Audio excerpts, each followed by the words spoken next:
Tonight, if you're listening to this, then you've stayed awake longer than you meant to. Maybe the room around you is dim, or maybe you haven't turned on the light at all. Maybe you're lying there with your eyes half closed, telling yourself you're only going to rest for a moment. But before sleep comes, I want to take you somewhere. Not far, just a little beyond the edge of the map, past the quiet roads and the dark pine forests, and the places where cell signal forgets to follow you. There's a town out there called Havenwood. It's not on most charts anymore. Some say it moved. Others say it slipped into itself like an old house settling. But the people who once lived there, they left stories behind. And stories, as you know, don't like being abandoned. Tonight, you'll hear 5 of them woven from threads the town didn't want you to pull. The first begins with a whisper through a bamboo sieve, a small, innocent act that allowed something old to find its way home. The second follows a hunter who kept a trophy he never should have touched, and the spirit that reclaimed its skin. The third sinks into the dry mouth of a forgotten well, where a bell meant for blessings rang a curse instead. The fourth walks beside a young bride who tried to finish the embroidery her ancestors left undone. And the fifth brings everything together. Every whisper, every omen, every unfinished vow inside the ancestral hall, where the dead once waited patiently for their names to be written. Heavenwood's night is long, and if you stay with me, you'll hear every step of it. So settle in, keep the lights low, let the quiet settle around you like a blanket. Because the stories you're about to hear aren't meant to frighten you awake. They're meant to slip into the spaces between your breaths and keep you company until morning. Let's begin. Story 1. They say Havenwood is quiet. Too quiet. A kind of quiet that feels intentional, as though the trees and the fog are holding their breath at the same time.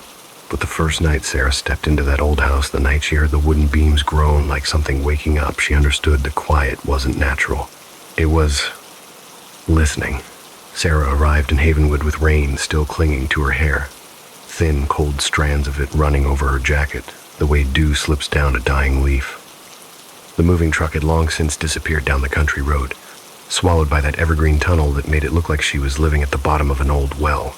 And for the first time since the idea of starting fresh had taken root, she felt something inside herself shiver. Not from the cold, from the stillness. The house she'd taken, a weather-beaten cottage at the end of Briar Lane, had a sagging porch and windows that reflected the gray sky like a pair of tired eyes. Locals told her it used to belong to a widow who kept strange things. No one elaborated. Havenwood had a way of lowering its voice the moment curiosity rose above a whisper. Sarah pushed open the door, and the hinges let out a thin metallic cry. The air inside was stale, tinged with the scent of wood that had been left to remember too many winters. She set her bag down and listened, really listened, to the faint patter of rain against the roof. A softer sound answered back, a creak. A long, dragging creak, like an old rocking chair pushed by a hand no one could see. Sarah told herself it was just the house settling. Old wood liked to complain. She knew that better than anyone after all. She was a craftswoman, someone who spent hours every day working with thread, fabric, and the delicate frame of handmade tools.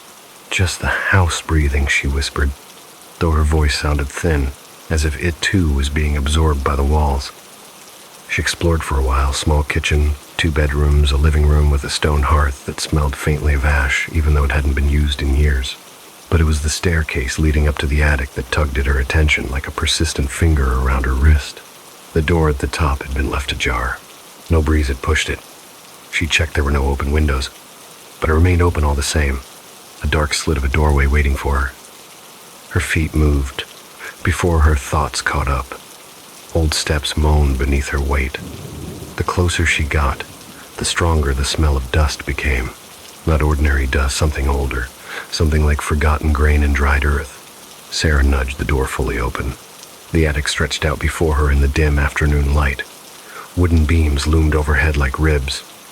Old trunks, covered in blankets of dust, lined the corners. And in the very center of the attic floor, leaning against a stack of cracked tins, a bamboo sieve, handmade, its frame darkened with age. Thin wooden fibers woven so tightly that the pattern seemed to ripple like a trapped shadow beneath the surface. It was circular, wide, large enough to sit under like a shallow bowl. Sarah crouched beside it. Her fingertips brushed the rim, and the wood felt colder than anything else in the room. Not just cold, damp, as though it had been resting in wet soil moments before she arrived. Strange. Her grandmother used to keep a similar sieve, but hers was small, used for washing rice. This felt ceremonial, purposeful, and wrong. Sarah lifted it gently, and a faint shiver raced over her skin. Underneath it was a small, folded square of paper. She hesitated, then unfolded it. The handwriting was jagged, desperate letters carved rather than written. Do not listen through it. 7 nights, to no mercy after. A chill trickled down Sarah's spine. She let out a nervous laugh. Local superstition, she muttered, though her voice betrayed uncertainty. The house creaked again, this time directly above her, near the far corner of the attic, as if something shifted its weight on the beams. Sarah straightened and scanned the space. Nothing moved, only shadows watching her with the weight of a held breath. She left the attic soon after, the sieve tucked under her arm despite the warning note. She told herself she'd keep it as decoration, something rustic, something charming. She was a craftsperson. Odd handmade artifacts appealed to her. But that night, her first night alone in the house, the rain began again. Soft at first, then steady, then heavy enough to fill the roof with whispers. Sarah lay in bed, the duvet pulled up to her chin. The darkness outside was thick, almost wet. She could hear the trees brushing against each other like long fingers combing through tangled hair. Her eyes drifted to the corner of the room where she had propped the sieve earlier. Rain tapped at the glass. Wind hissed along the siding. And then, the sound cut through everything. Caw. Sharp, cold, and too close. A crow. But the voice didn't come from outside. It echoed faintly, from the direction of her ceiling. Sarah pushed herself up slowly. Her breath fogged the air in front of her. She hadn't noticed how cold the room had gotten. She glanced at the sieve again. Something tugged at her curiosity. Subtle but insistent, like a whisper brushing against her earlobe. She shouldn't. The note had warned her, but the crows cried deep. Brittle felt like it was aimed at her. Almost without thinking, she reached for the sieve and lifted it to her ear. The wood was colder now. Her fingertips tingled. A numbing sensation crept up her wrist like a vein filling with winter. She tilted the sieve slightly. Another crow call rippled through it, this one warped, as if traveling underwater. Sarah's pulse quickened. What is that? She whispered. She leaned in closer still. Her breath trembled. Then the crow stopped. Silence spilled through the sieve. Not ordinary silence, this was dense, suffocating, like the air inside a sealed tomb. Sarah held her breath. And in the thick, wet quiet, a voice crawled through the wooden weave. A woman's voice. Low, close, as if her lips were pressed against the other side. Saya. Her name stretched into a soft moan, damp and intimate. Sarah jerked back so fast she nearly fell off the bed. The sieve slipped from her hands and clattered onto the floor. The voice kept whispering inside her skull even after the sieve lay motionless. She didn't sleep after that. She couldn't. Because every few minutes, from the dark corner of her room where the sieve rested, she heard breathing slow. Deliberate breathing, wet as though filtered through mud. Sarah woke before dawn, not because she had slept, but because the darkness in the house had shifted. It felt thinner, stretched, as if the night had been pulled taut over the world like a sheet of black cloth. Her eyes were gritty and heavy, but her mind was alert in a way that only fear could sharpen. The breathing had stopped hours ago, but the awareness of being listened to had not. She sat up slowly, her hand gripping the duvet like a lifeline.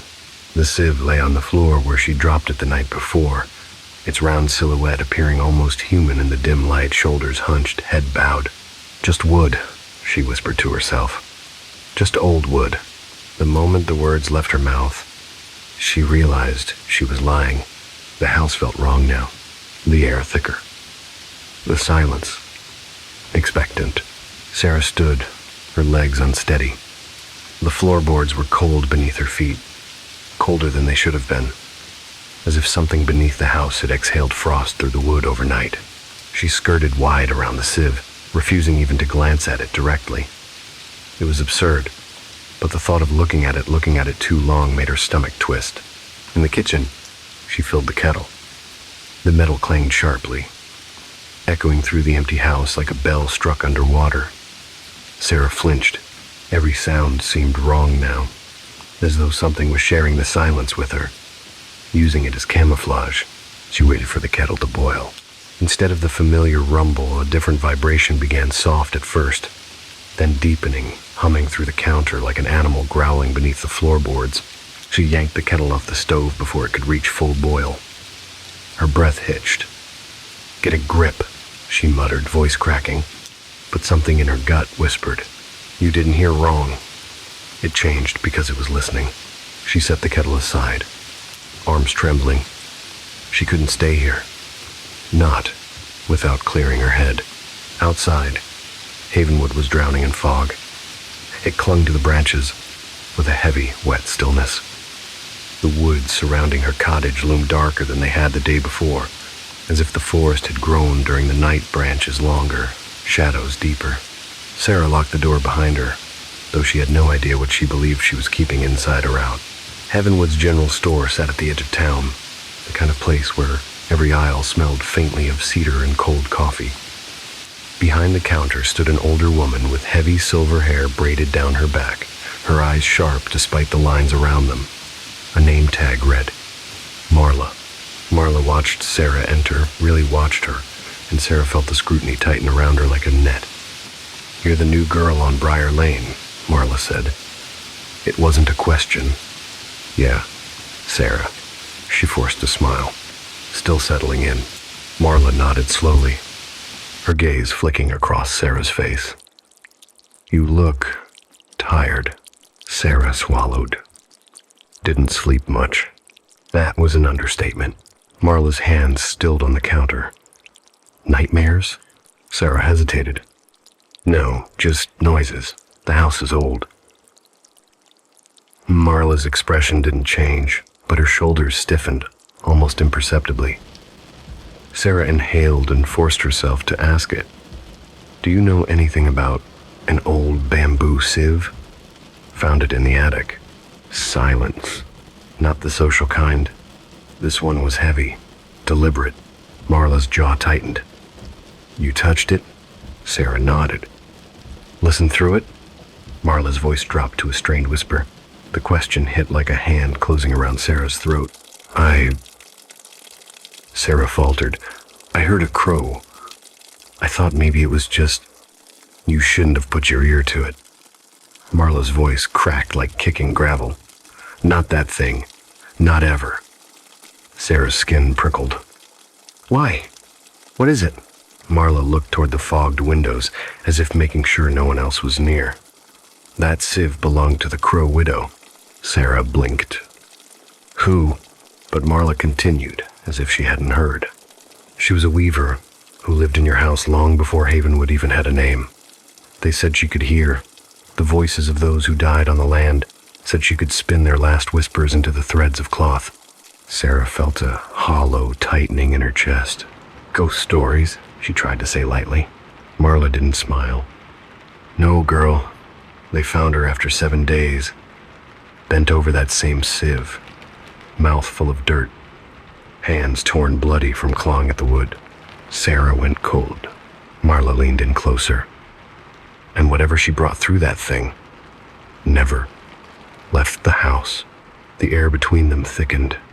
Sarah felt her pulse in her throat, each beat slow, sticky.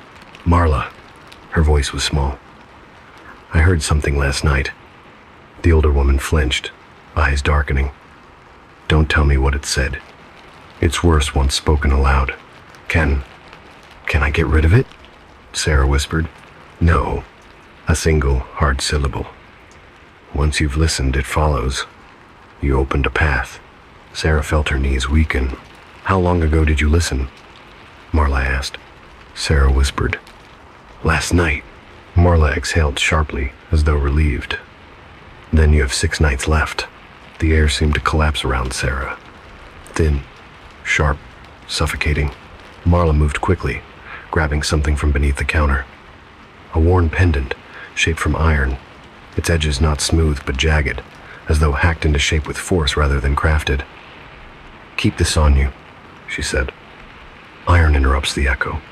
It might buy you time. Don't sleep without it." Sarah took the pendant with shaking hands. It felt heavy, unnaturally heavy, like holding a small piece of gravity. "And for God's sake," Marla added, "don't touch that sieve again." Sarah returned home, just as the sun began sinking behind the tree line, bleeding sickly yellow light across the fog.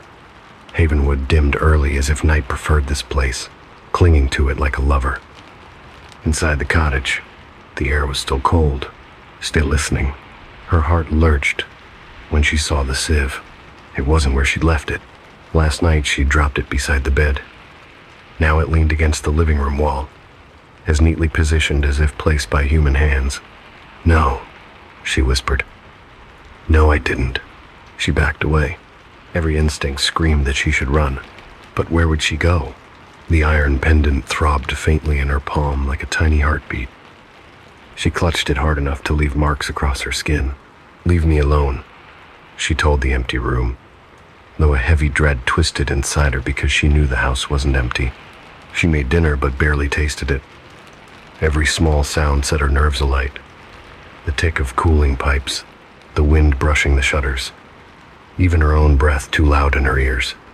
Hours passed. Night thickened. And then the call returned.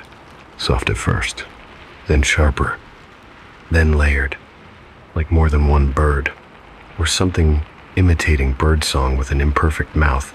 It came from the window, then the wall, then the floorboards beneath her. Sarah stood frozen in the center of the room as the air grew colder again, the shadows deepening in places shadows shouldn't. She whispered, "Marla said this was just night one. I can get through this. I have to." The cawing ceased. A quieter sound took its place. A whisper, barely there.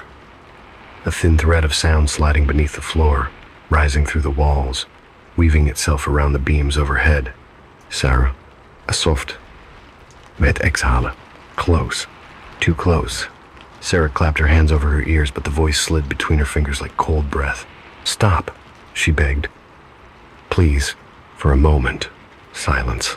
Then, "Don't you want to know what it remembers?" Sarah's blood iced.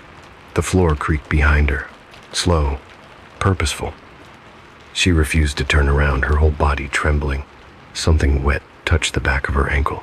A drip, cold as grave water. She gasped and jerked away, stumbling into the table hard enough to rattle the dishes. The iron pendant slipped from her hand and clattered across the floor. The lights flickered. In the flash between brightness and darkness, Sarah saw, just for an instant, a shape hunched by the sieve. Thin, bent, hair dripping, as though pulled from a riverbed. And then the light steadied. The shape was gone. Only the sieve remained, propped upright again, waiting. Night pressed itself more tightly against the little house on Briar Lane than Sarah had ever felt before, as though the darkness were no longer merely an absence of light, but a presence of its own, quiet, patient, curious. She sat in the middle of the living room floor long after the apparition had vanished, long after the shape she was certain she'd seen by the sieve had dissolved into nothing more than the memory of an outline. Her heart thudded painfully, but each beat grew softer and softer still, until the rhythm seemed to slow to match the hush of the house around her. She told herself to breathe, to focus on the warmth of her own body, to remember she existed here, in a real room surrounded by real walls, not in some dream spun out of shadows and fear. But even her breath felt strangely borrowed, as though something unseen exhaled in the same space she inhaled, making every lungful of air feel like a negotiation. She retrieved the iron pendant from the floor with trembling fingers. It felt faintly warm, though the rest of the house seemed steeped in cold. She slipped it over her head and let it rest against her sternum. The weight was grounding, anchoring her to her own skin in a way she did not know she needed until that very moment. A slow wave of exhaustion rolled through her, thick, liquid, irresistible. She had not slept more than a handful of minutes since arriving here, and now her body demanded surrender. But the memory of that whisper, the wet exhale winding through the sieve, made the idea of closing her eyes feel dangerous. Still, fatigue softened the edges of her terror. She rose, legs heavy, and walked toward the stairs. The house creaked thoughtfully under her steps. She imagined the wood watching her, remembering her weight the way a body remembers an old bruise. Each step seemed to echo inside her bones. The fog outside the windows had grown denser, clinging to the glass as though trying to seep in. She wondered if fog could carry a voice, if it could slip beneath a doorframe like water, if it could call someone's name. In her bedroom, she hesitated by the doorway, letting her eyes trace the familiar shapes of furniture in the dimness, the dresser, the chair by the window, the blanket she had folded neatly that morning. Everything was the same, and yet she felt sure that if she blinked too slowly, the arrangement would shift, just slightly, just enough to confirm her dread. The sieve was still downstairs. She had made certain of that. She had left it leaning against the far wall, upside down, rim touching the floorboards, as though turning it away might mute whatever sat on the other side of its woven threads. But even here, away from it, the house still carried the faint impression of whispering, a memory of sound that did not quite exist, but had not yet faded. She crawled into bed and pulled the covers up around her shoulders. The iron pendant lay cool against her skin. She pressed a hand to it, grounding herself once more. The rain had stopped outside, leaving a quiet so deep that she could hear the faint ticking of the house cooling in the night. And beneath that, a subtler rhythm, something barely perceptible, like the soft movement of fabric stirred by breath. She tried to tell herself it was only the room settling, the natural movement of air, but the thought felt fragile. Try to sleep, she told herself. Just close your eyes for a moment. But when she did, she felt the now familiar heaviness begin to seep into her limbs. Not the lovely weight of rest, but the thick, sinking paralysis that had held her the night before. She fought it, forced her fingers to twitch, her toes to move beneath the blanket. For a moment she succeeded. Her body responded sluggishly. But the pressure increased, spreading like cold water poured over her chest, pinning her ribs, slipping down her arms until the effort to move felt like dragging stone with her fingertips. Her eyelids fluttered open. Her room had darkened while she lay there, as though the shadows had deepened of their own accord. Her breath became shallow, quick. She tried to sit up, but her spine refused to obey. She lay stiff and helpless, eyes wide, mind alert and frantic inside a body that would not move. A familiar dread coiled in her stomach. The sleep paralysis had returned. A soft sound stirred in the corner of the room. Not a whisper, not a voice, something subtler, like the rustle of a thread pulled between fingers. Her gaze, rigid, strained toward the source. But the darkness offered no shape, only presence. She wanted to speak, to call for help, to tell something, anything to go away, but her lips refused to part. Her breath came shallow and fast. The air felt colder now, settling over her skin like a thin sheet of frost. Then she heard it, a faint, delicate brush of fingertips against fabric, right beside her.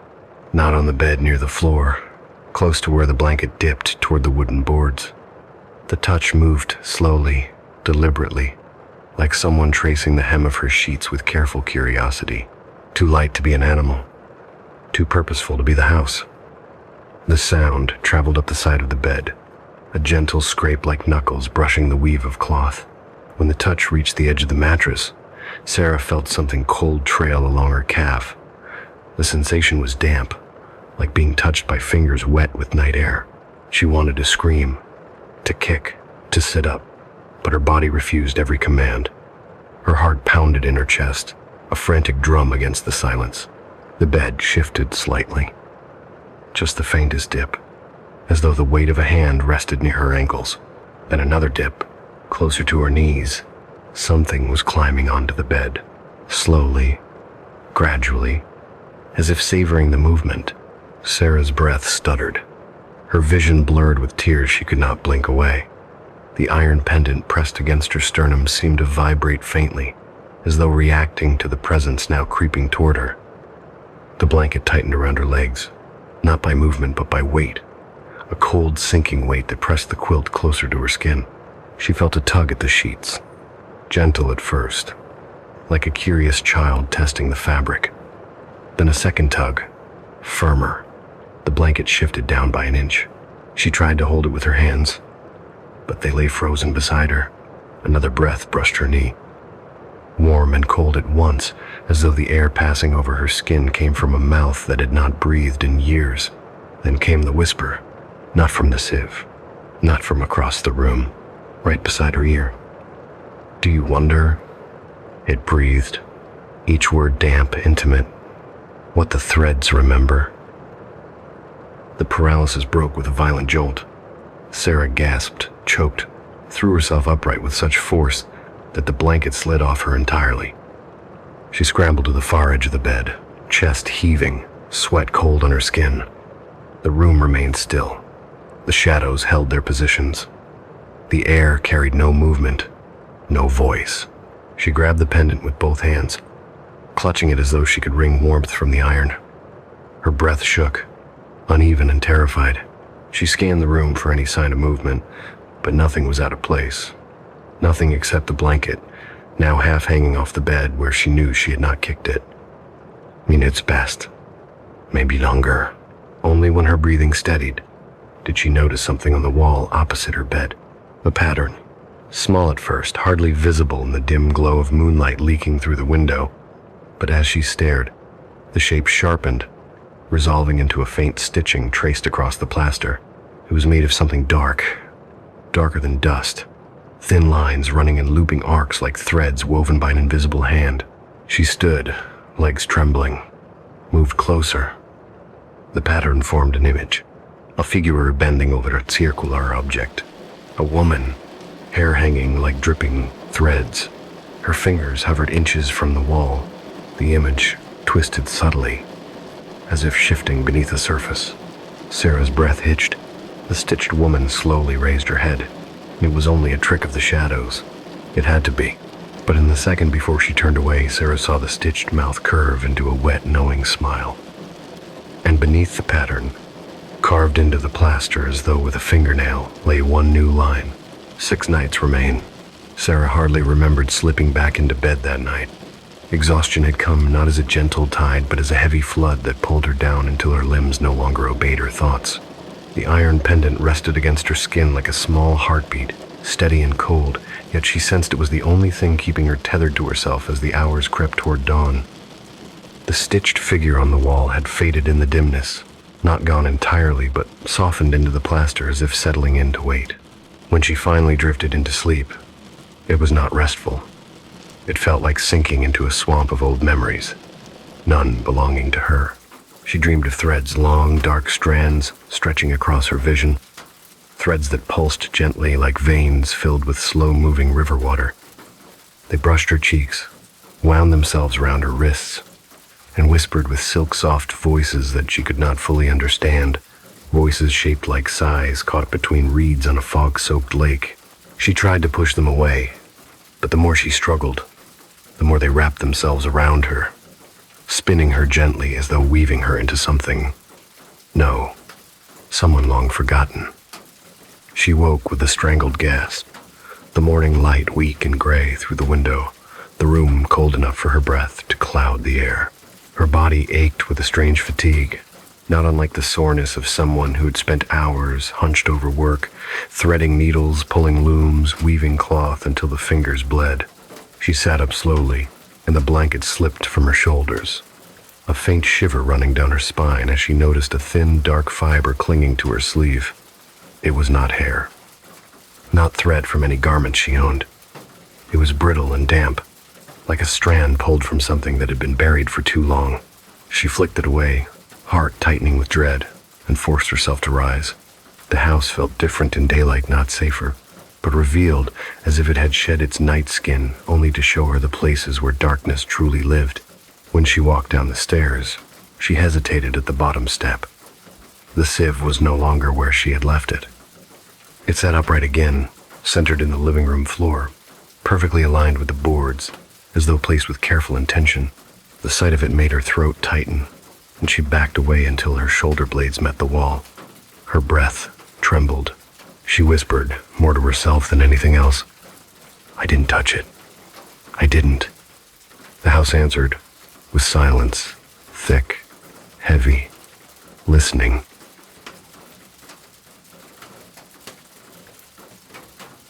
She remembered Marla's voice, the warning etched, sharp around the edges. Once you've listened, it follows. She nearly grabbed her coat and fled into the fog, but something held her in place. Not fear exactly, but a strange sensation, as though the house wanted her to stay a moment longer. A slow, creeping awareness seeped into her thoughts, the unnerving certainty that if she left now, the whisper she heard through the sieve would no longer come from outside or from the walls. It would come from the fog itself, trailing her through the trees, calling her name from behind every trunk. She made tea to ground herself, though her hands shook too much for the kettle to remain steady. When she sat at the table, the steam rising toward her face felt thin, almost weak, as if the warmth had to push through thick air that resisted it. She tried to ignore the presence behind her, the place where the room seemed to dip slightly in temperature, where her skin prickled with the uneasy knowledge of being watched. She did not turn. She simply breathed until the tea cooled in her hands. Hours crawled on. Her exhaustion deepened, and as afternoon approached, she found herself pulled not by choice, but by something like an old instinct toward the corner where she kept her weaving tools. She told herself it was work. She needed to distract her mind. But when she picked up the loom, her fingers did not move the way she intended. They carried a memory that did not come from her. She wove without thought, threads slipping between her knuckles like river mist, her breath falling into a rhythm she had never learned but somehow knew. The house quieted around her. The air thickened. Hours blurred. And when she finally came back to herself, blinking as though waking from a trance, she looked down and froze. She had woven something she did not remember weaving. The pattern was long and narrow, stitched in dark, brittle fibers. She did not recognize fibers like the one she had found stuck to her sleeve that morning. The design was not abstract. It was a figure, a woman, bent over a circular object, the same image that had appeared on her bedroom wall. Only here, the details were clearer. Wet hair clung to the woman's shoulders. Her back curved unnaturally, as though broken long ago. And her hands, oh God, her hands looked as though the skin had been peeled away, leaving only dark, sinewy lines. Sarah tore her gaze away, her pulse hammering in her throat. She pushed back from the table, knocking over her stool, and stumbled away from the cloth as though it might reach for her. Panic gripped her chest. She had to leave. She had to. She grabbed her coat and shoved her feet into her boots with frantic clumsiness, nearly tripping over the laces as she fled out the door. The cold outside hit her like a slap. Fog clung to her like damp fingers. She didn't care. She ran. Branches whipped past her, leaves whispering secrets she wished she didn't hear.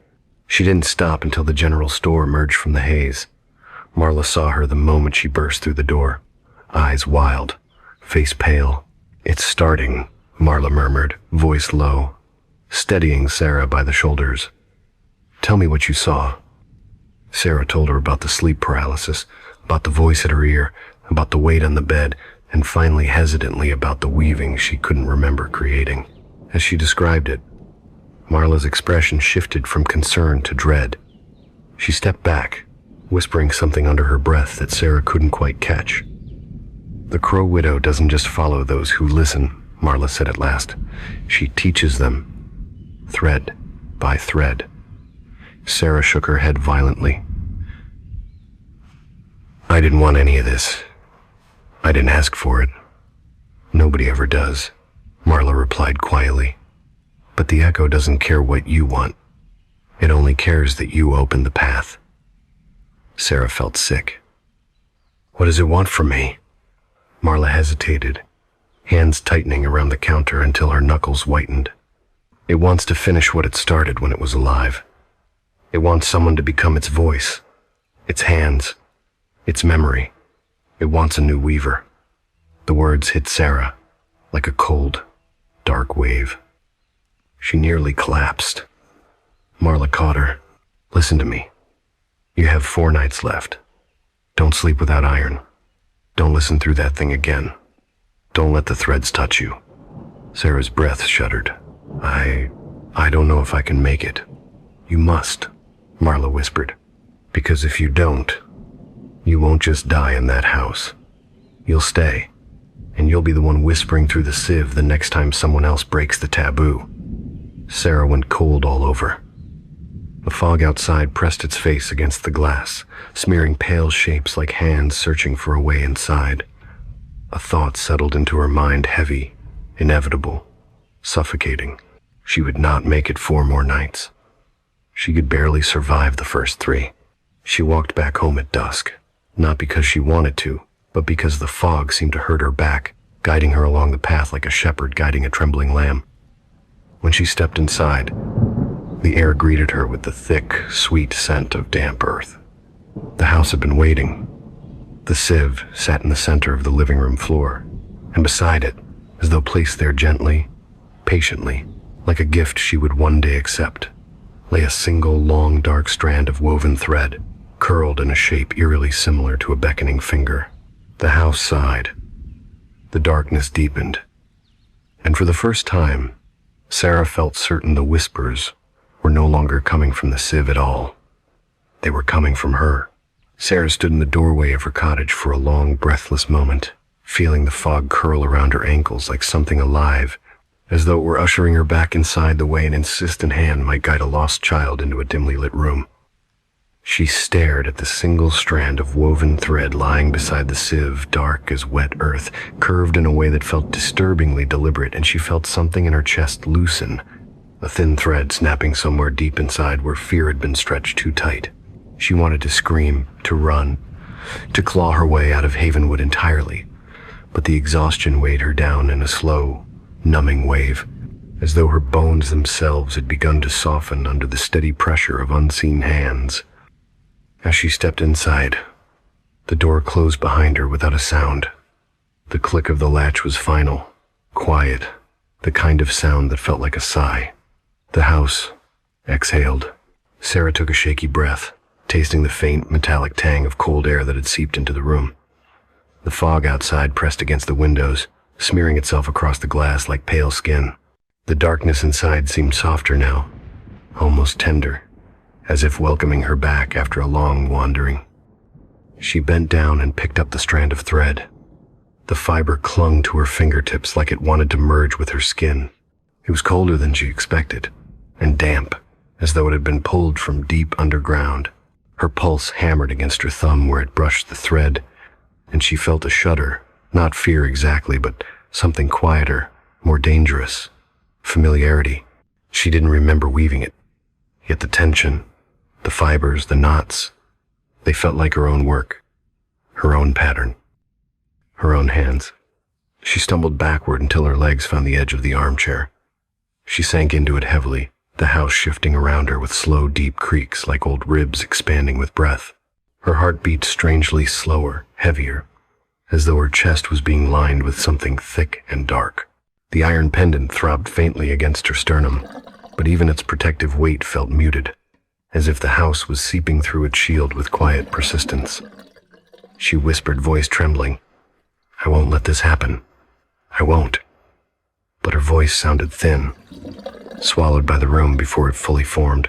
The sieve remained upright in the center of the floor, its woven threads almost shimmering in the dimness. For a moment, Sarah felt something like pity for it, like it was an instrument waiting for hands that no longer existed. Then she blinked, and the feeling passed. She rose slowly, the iron pendant swaying heavily with her movements. Around her, the shadows shifted, not moving, but adjusting, the way a listening crowd might lean closer. When she reached the bedroom, she paused in the doorway, gripping the frame as a sudden dizziness washed through her. The stitched pattern on the wall had grown darker overnight, deepening in tone until it looked almost wet. The woman's woven form seemed sharper now, her bent back more pronounced, her hair dripping in long strands. Sarah's breath hitched when she realized the stitched head was turned toward her, not straight ahead as before, She sank to her knees, trembling as her vision blurred around the edges. "Why me?" she whispered. The house answered with silence, but the thread in her hand pulsed faintly, like a second heartbeat. She slept again that night. She did not want to, but sleep overcame her as though someone had placed a cool hand over her eyes, whispering gentle promises. When darkness claimed her, she dreamt of the Crow Widow, not as a ghost, but as a figure, in the small cabin, weaving by the light of a single lantern.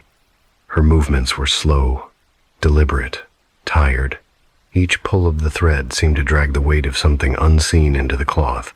Sarah watched, silently, unable to move, unable to speak. The widow lifted her head. Her eyes were hollow, reflective surfaces where no light lived. "I remembered you," she murmured, voice vibrating through the dream like breath across a taut thread. Sarah tried to step back but found that her feet were rooted to the dream's floor. The widow rose with unnatural slowness, her joints bending like damp wood. She reached out a hand thin, with tendons like cords, and placed her fingers on Sarah's shoulder. The touch was cold enough to burn. "Now you must remember me," the widow whispered, "for I have no hands left but yours." Sarah woke with a cry. The room dimmed, light flickering from the faint morning outside. But something was wrong, very wrong. Her hands hurt. Deep, raw pain shot through her palms, up her wrists. She pulled the blanket aside and saw thin cuts crisscrossing her skin, long splinter-like wounds, as though she had spent the night weaving through brambles of bone. She stumbled from the bed, barely able to walk, and made her way to the living room. She never reached the bottom step before she stopped. A new piece of weaving lay on the floor, still damp, still warm, and undeniably made by her hands. It was longer than the last, detailed in ways that made her breath fracture. The figure now stood upright, the arms stretched forward, reaching directly toward the viewer. Threads formed the curve of a wet smile, and below the image, woven in jagged, frantic strokes, were the words, "One night remains." Sarah backed away so quickly she nearly fell. She clutched the iron pendant so tightly her knuckles turned white. Her breath came in shallow, panicked gasps. "I won't let her take me," she whispered through clenched teeth. But the house disagreed. The air thickened around her, heavy and insistent. The fog outside clung harder to the glass. The beams above her moaned like something shifting its weight. The house wanted the seventh night. Sunset came like a slow, drowning tide. Sarah placed candles around the room, though each flame flickered as if disturbed by distant breath. She wrapped the iron pendant around her hand until the chain dug into her skin. She waited. The house grew colder and colder, until her breath turned silver in the air.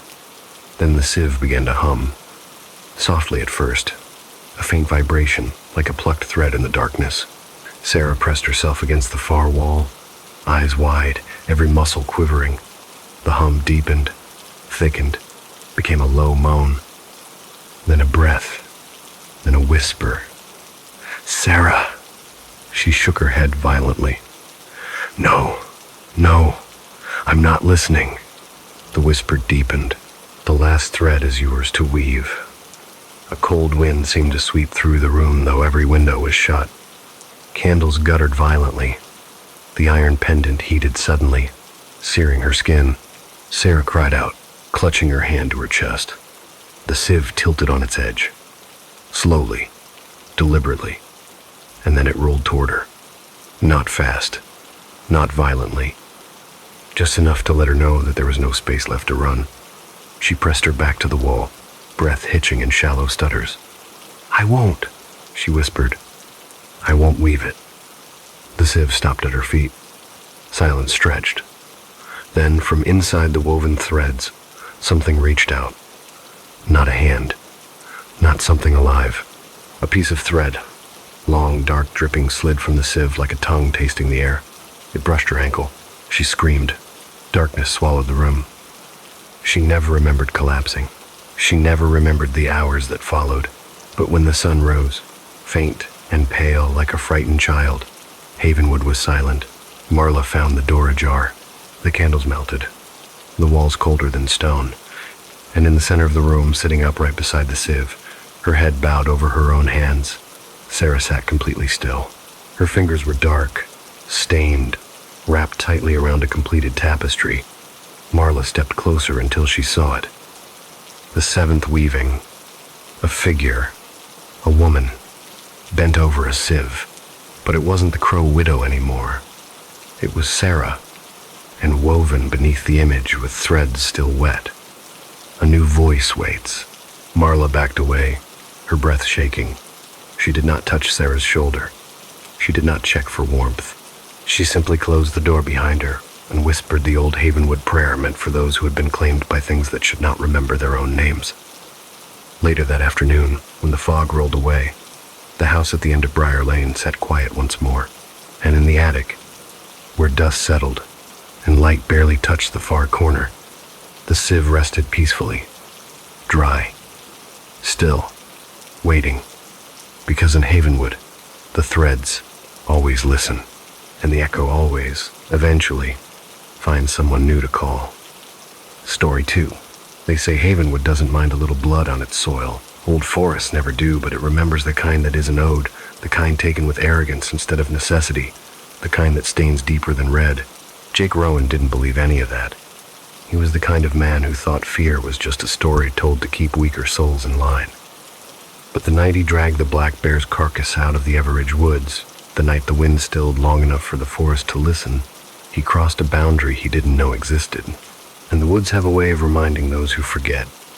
Jake had been breathing hard when he reached the cabin, the dead weight of the enormous bear slung across his shoulders like a grotesque cape. Blood had dried in thick streaks down his arms, copper sweet and clinging to the fine hairs on his skin. He kicked open the door and let the body fall with a heavy, sodden thud onto the wooden floorboards. "Ursus Major," he muttered with something like pride, wiping the back of his hand across his mouth. The bear was massive, a legend among local hunters, more myth than animal. But Jake had cornered it alone, killed it alone, brought it home in the dark while the wind clawed at the treetops above him. He strutted around the cabin, stripping off his soaked jacket, letting it slap wetly onto the hook by the door. Outside, the wind howled through the pines like a warning, but Jake only smirked. "Come on," he muttered. "Don't go quiet now." He knelt beside the bear. Steam lifted from its thick fur like the ghost of breath long after the lungs had emptied. He didn't bother with reverence, not the way Havenwood hunters usually did. He'd always mocked the old traditions. The moment of silence, the return of a bone or a claw to the soil, the whispered promise to the forest that nothing had been taken greedily. Instead, Jake grabbed his hunting knife and drove it into the bear's paw. The blade met bone, scraping with a jarring grind that vibrated up Jake's arm. "Come on," he growled. "Don't be stubborn now. I earned this." With a grunt and a twist, he wrenched free a single massive claw, black, curved, thick as a small branch. The sound it made coming loose was wet, fibrous, like tearing cartilage from its root. Jake grinned at it. "A trophy worthy of a Rowan," he said, setting it on the counter near the lantern where the yellow light washed over it like a spotlight. The claw gleamed, impossibly dark, almost oily. Jake didn't notice the air shift, the subtle drop in temperature. Didn't notice the way the wind outside cut off abruptly, smothered as if by a hand. Didn't see the way the bear's fur seemed to bristle in the dim light despite the absence of breath beneath it. He only noticed the pain a moment later, a sudden sharp explosion beneath his collarbone that drove him to his knees. He clutched his shoulder, teeth grit, a low groan forcing its way through his throat.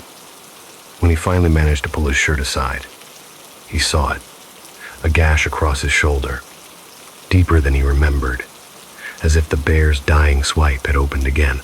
Blood welled to the surface, dark and thick. Jake hissed, wincing. "Damn, didn't think it got me that bad." He pushed himself upright, grabbing a worn cloth from the table to press against the wound. The moment the fabric touched his skin, something strange happened. A vibration. Soft at first, then unmistakable. A deep, low growl coming from his shoulder. Jake froze. The growl deepened. His breath hitched. He yanked the cloth away, staring wide-eyed at the wound. It pulsed ever so slightly like the chest of a sleeping animal rising with breath. "No," he whispered, trying to laugh it off. No, that's just in my head. But the growl came again, this time louder, resonant, as though the flesh beneath his skin were rearranging itself, thickening, hardening. He stumbled backward until his spine hit the wall. The lantern flickered violently. The bear's body lay only a few feet away, massive, motionless. Yet somehow, Jake felt its presence shifting, stretching, bleeding into the air. He pressed both hands to his shoulder, breath shallow. "Stop!" he hissed. "Stop, damn it!" The growl didn't stop. It sank, deeper, into him. It traveled through his ribs, vibrating along his spine like a warning or a claim. Jake crouched in the corner of his cabin long after midnight, knuckles white, eyes locked on the mounted trophy claw where it rested by the lantern. The forest outside howled. The wind rose sharply, sending needles whispering across the roof, but nothing drowned out the pulsing growl that now lived beneath his skin. He drifted in and out of sleep in shallow, broken doses, and when he finally slipped under for a moment, he dreamed violent, vivid, wrong. He stood in a cold forest, barefoot, the snow melting beneath his feet into sheets of darkened slush. Something breathed behind him, heavy, wet, familiar. "Turn around," a voice rumbled, deep and animalistic, but carrying the inflections of human speech like a borrowed tongue. Jake trembled. "No, you kept the claw," the voice growled, closer now. "Now I keep the skin." He spun around just as something enormous lunged toward him, wide jaws splitting open, black fur streaked with moonlight, eyes burning with ancient fury. Jake woke with a shout, sweat cold on his brow, chest heaving. The cabin was silent, but the wound on his shoulder throbbed with heat, pulsing like a second heart. He dragged himself to a mirror and pulled the collar of his shirt aside once more. His breath stilled. The wound was no longer just a wound. A dark crust had begun to form over it, black, textured, and ridged, like the surface of a claw. His stomach twisted. He reached out with trembling fingers, but stopped short of touching it. Every instinct he had told him not to. He stumbled away from the mirror, knocking over a chair as he backed into the table. The bear's claw still lay there on the counter, soaked in lantern glow. Except Jake froze. He leaned closer. The claw was smaller. He felt his heartbeat spike. His throat tightened. "No," he whispered. "No, it can't." The cabin door rattled violently as a blast of wind slammed against it. Jake flinched backward. In the lantern's flickering light, the bear's claw looked darker, glossier, as though something inside it had been drained or moved. His shoulder burned. He gripped the edge of the table, panting. "What's happening to me?" The cabin answered with silence, but Jake already knew. Havenwood hunters always said, "Never keep what belongs to the wild. Never take more than you return. Never hold a beast's strength without giving something back." Jake had taken, proudly, arrogantly. The forest had waited, and now the debt had come due. He clutched his throbbing shoulder as the lantern flame guttered low, casting long shadows that crawled across the walls like claws searching for purchase. He sank into the darkness, trembling, because somewhere beneath his skin, behind bone, behind blood, behind breath, something ancient had begun to wake. And it was not done with him yet. The next morning rose without sunlight, only a dim gray haze that pressed down through the cabin windows like a weight of old ash, muting the world until it felt as though everything outside had been buried under a thick layer of winter soil. Jake woke slowly, not from rest, but from a thick, dragging exhaustion that clung to his limbs like wet fur. His shoulder throbbed with a dull, bruising ache, pulsing in a steady rhythm that did not match his heartbeat, as though a separate pulse had begun forming beneath the layers of his skin during the night. He pushed himself upright with a groan, every joint stiff and aching. His breath fogged faintly in the air, though he could feel heat radiating from the wound beneath his collarbone. A deep, feverish warmth that felt less like infection and more like awakening. He swallowed hard and forced himself to look. The crusted mass on his shoulder had grown. What had been a dark patch the night before now extended across the curve of his shoulder blade, thick and textured like the surface of tree bark, or the hardened plates on the back of an animal. It was no longer just a scab. It had shape, layers. And when Jake leaned closer, his breath trembling, he saw something that made the world fall away beneath him. Tiny, coarse hairs, gray, black, stiff as needles, were pushing through the hardened patch, sprouting slowly, almost imperceptibly, like frost forming across glass. He staggered back, hitting the wall so hard the entire cabin seemed to shake. "No," he whispered, voice cracking. "No, no, no." But the transformation didn't stop. As he watched, the hair grew another millimeter, curling slightly before stiffening. He clutched the edge of the sink, fingers digging into the old wood. He wanted to scrape the thing off, tear it out with his nails, but the moment he raised his hand, a sharp pain tore through his shoulder, a deep, guttural warning that felt like a growl rumbling through his bones. Jake froze, breath stuck in his throat. The growl wasn't imagined. It came from within the wound, vibrating outward like a creature shifting in its sleep. He lowered his hand slowly, heart thundering in his ears. His reflection in the mirror looked foreign, skin pale, eyes bloodshot, hair matted with sweat, and for the first time in his life, Jake felt the sharp, humiliating edge of fear. Not fear of the woods, not fear of the hunt, fear of himself. He staggered away from the mirror, every step shaking. His shoulder weighed heavier now, dragging slightly toward the ground as though the mass growing there had a gravity of its own. He tried to roll his shoulder, but the movement was stiff, almost resisted from inside. He clenched his jaw, forcing himself to breathe, to think. He had to leave, had to get help, had to get to town. Marla might know something. Anyone might know something. He grabbed his coat, but when he pulled it over his shoulders, the fabric caught on the hardened patch. Jake winced, tugged, and felt the coat tear. A section of the lining hung in tatters, shredded by the sharp ridges of his own skin. His stomach lurched. He abandoned the coat and stumbled to the door. When he opened it, the forest greeted him with a strange, uncanny quiet. No birdsong, no rustling leaves, no movement, except the slow drift of fog that slithered low across the ground like smoke from an unseen fire. The air smelled different too. Heavy, musky, tinged with something feral and sweet, the scent of an animal den deep in the woods. Jake took one step out, then another. The cold bit at his face, but the heat radiating from his shoulder seemed to breathe outward, creating a strange halo of warmth around his body. He trudged through the clearing, breath puffing in uneven bursts. But halfway to the tree line, something stopped him, an instinctive primal tug deep in his gut, a tightening in the sinew beneath the wound. It held him in place like a hand gripping his spine. The forest ahead felt wrong, not empty, not dangerous, but watchful, as though 1,000 invisible eyes blinked open in the undergrowth the moment he stepped into the clearing. Jake swallowed hard. "I just need to get to Havenwood," he muttered, voice low. "Just need." His words choked off as a sharp, slicing pain tore through his shoulder. He fell to one knee, teeth clenched so hard he tasted blood. The pain radiated outward, spiraling down his arm, twisting muscle and bone. It felt like something was burrowing beneath the skin, dragging itself toward his elbow. He cried out, hand bracing against the ground, breath coming in ragged gasps. The forest did not echo the sound. It swallowed it. When the pain finally eased, Jake staggered back to his feet, panting. He tried again to move forward.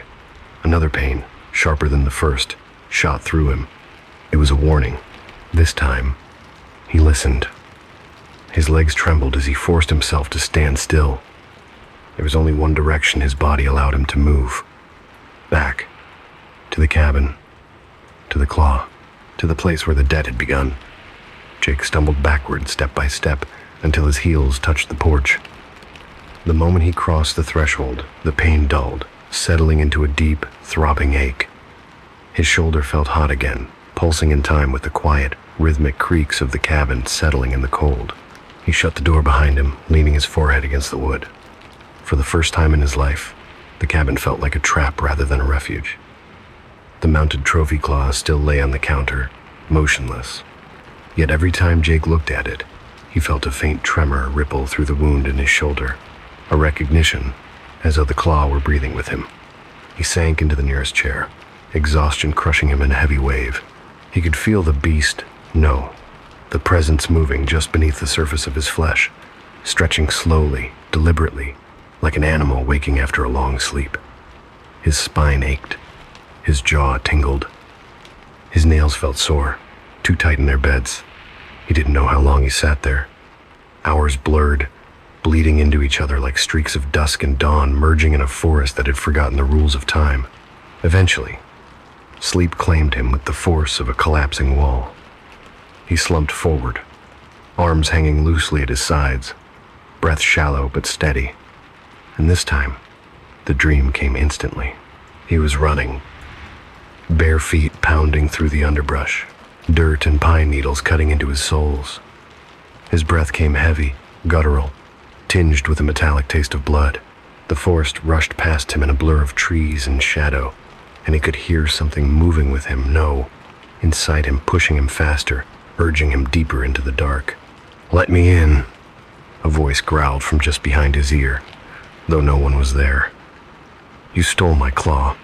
I take your bones." Jake stumbled in the dream, fell, hands sinking into damp earth. The voice rumbled again, this time from beneath him. "Your skin is too small. I will make it fit." He felt teeth clamp around his shoulder. Not tearing, claiming. Jake jolted awake with a gasp, but the nightmare didn't fade. His shoulder was moving. Beneath the skin, beneath the hardened patch, something writhed with slow, horrifying intent. The hairs growing from the wound had lengthened, thickened, spread. They now reached down his arm in coarse, uneven lines, curling along the curve of his bicep like creeping vines. His fingers trembled uncontrollably. He couldn't hold still. His jaw ached as though his teeth were shifting against each other. And in the silence of the cabin, he heard it. A low, rumbling breath. Not his, not human. It came from him, but not from his throat, from his shoulder, from the wound, from the thing moving inside it. Jake staggered forward, hands braced on the counter as a violent tremor ran through him. His spine curved involuntarily, bending him forward until he was almost hunched. His breath burst in harsh grunts he couldn't control. His ribs ached as though pushing outward. His nails scraped against the wood and left marks, long, deep, splintering gashes. He recoiled in horror. His nails were thicker now, darker, hard as bone. The air in the cabin grew heavier, denser, saturated with the musk of an animal den, and Jake felt heat rushing through him, wild and uncontrollable, like a furnace igniting behind his ribs. With every pulse of the wound, his vision sharpened. The shadows in the cabin thickened. The silence deepened. He no longer felt entirely alone. Something inside him was learning how to breathe, how to move, how to watch through his eyes. Jake clutched his head. "Get out," he rasped. "Get out of me." The growl inside him only deepened, vibrating through his bones like distant thunder, and in the reflection of the darkened window, Jake saw something move behind his own gaze. Something vast, patient, ancient looking back. Jake didn't know when the trembling turned into shaking, or when the shaking turned into a deep, bone-twisting convulsion that spread through his entire body like a fever with intent. But by the time the lantern burned low and the fog outside the cabin pressed against the window panes in thick, pale waves, he could no longer pretend he was just injured or sick or cursed by bad luck. Something inside him was unfolding with slow, deliberate patience, stretching into the hollow spaces between his ribs, curling its weight along the curve of his spine, as if testing the structure of his bones, and each breath he took came out rougher, deeper, dragged from a chest that felt too heavy to belong to a man. He staggered toward the table, bracing himself with both hands, but even that simple motion felt unnatural. His shoulders rolled forward in a way he did not command, his back rounding subtly, as though some unseen hand were pressing down on his upper spine, urging it to bow. His breath rattled in his throat, catching like gravel. The cabin lights flickered. The air grew thick with the scent of pine sap and musk, the deep forest smell that clung to the fur of wild things. Jake felt sweat drip down his forehead, cold and viscous, sliding along his temples as though carrying something oily beneath it. He pressed a shaking hand to his shoulder, fingers grazing the rough, bark-like growth that had nearly doubled in size overnight. It was no longer merely a patch, but a thick plate, ridged and curved, pulsing faintly. The moment his fingertips brushed it, a sharp tremor shot down his spine, making his knees buckle. A sound escaped him, low, guttural, nothing like human breath, more like the suppressed snarl of something cornered and furious. His heart hammered, his vision blurred. Then, the pain began, not sharp, but heavy, like someone pushing their thumbs deep into the joints of his bones. It started at his spine, right between the shoulder blades, where the heat concentrated like glowing metal beneath the skin. Then it moved, downward. A rolling, brutal pressure shifted along his vertebrae, each one popping with a soft crack, then another, and another small sounds, but in the enclosed silence of the cabin, they echoed, like branches snapping under great weight. Jake gritted his teeth, a raw growl bubbling out between clenched jaws. He grabbed the edge of the table to stay upright, the wood groaning under the pressure of his grip. As the cracking spread, his posture bent farther forward, involuntarily, as though his entire body were being molded into a new shape, one that remembered how to distribute weight differently. His breath came in broken grunts now, each one deeper than the last. His chest expanded painfully, ribs straining outward, joints popping as the cage of bone reshaped subtly, wider, heavier. Something warm trickled down his side. Sweat, he thought at first, but when he wiped it with trembling fingers, they came away streaked with red. The scar had begun to bleed again. Not thin blood, but thick, dark ichor that smelled faintly of earth and fur. Jake stumbled toward the center of the cabin, knocking over a chair as he moved. The sound startled him, hitting his ears with sudden clarity, sharper than it should have been.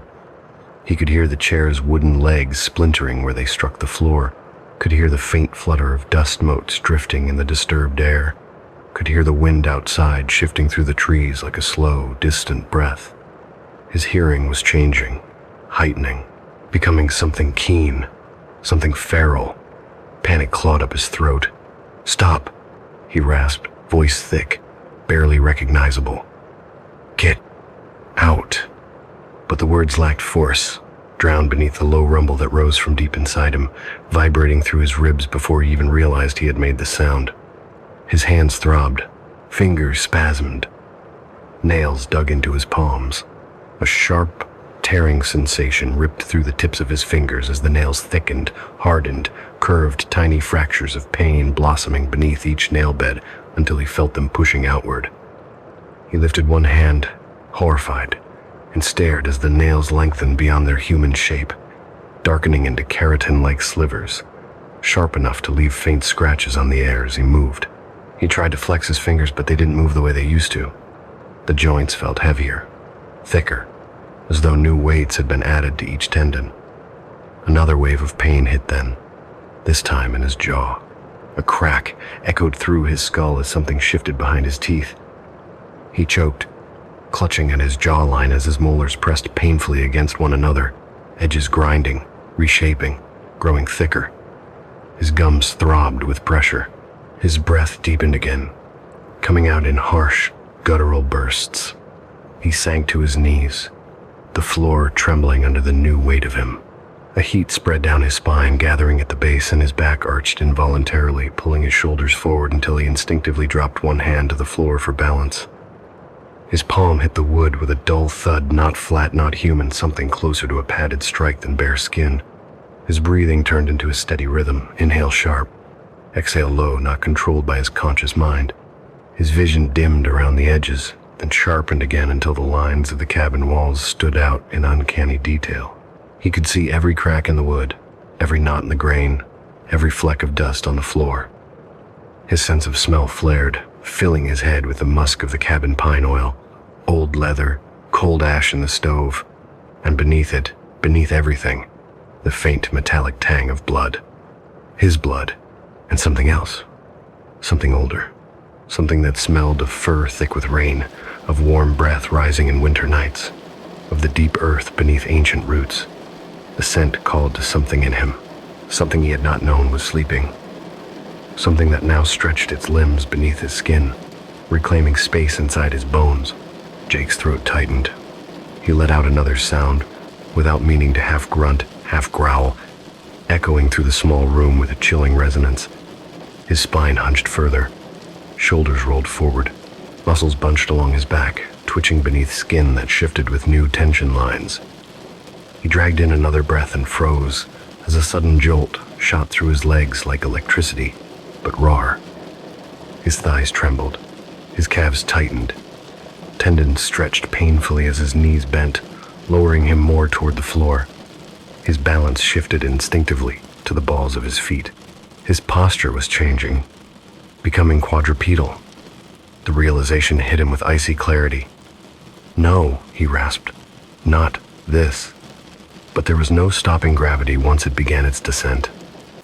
His mind flickered with moments from the hunt, those final seconds before the bear had died, its eyes locked with his, something vast and ancient peering out of the dark pools of its gaze. He remembered the sound it had made, not fear, not rage, but promise. A promise made with its last breath. You kept the claw. Now I keep the skin. A deep ache tore down Jake's spine, forcing him fully onto hands and knees as another vertebra cracked louder, this time unmistakable. His skin rippled along his back as patches of dark hair pushed through in jagged clusters. His shoulders widened, joints popping. His breath came heavy and animalistic, wet around the edges. His mind wavered, teetering between two instincts: fight and hunt. A shadow crossed the window. Jake's head snapped toward it so fast his neck cracked loudly, and he growled deep, threatening, unbidden. He could smell something moving outside, something alive. His pulse quickened in violent anticipation. Not fear hunger. He squeezed his eyes shut, willing the human part of him to hold on. But when he opened them again, the reflection in the darkened window showed a hunched silhouette, broad-backed, spine curved, hair sprouting along the shoulders, jaw heavy and sharp, nails long and dark. Not quite a man, not yet a beast. But the space between those two shapes was closing fast. Jake backed away from the window, breath ragged. His shoulder burned hotter than ever. The hardened patch pulsed in time, with an alien heartbeat buried beneath it, and in the silence of the cabin, his ears twitched to a sound he had never noticed before.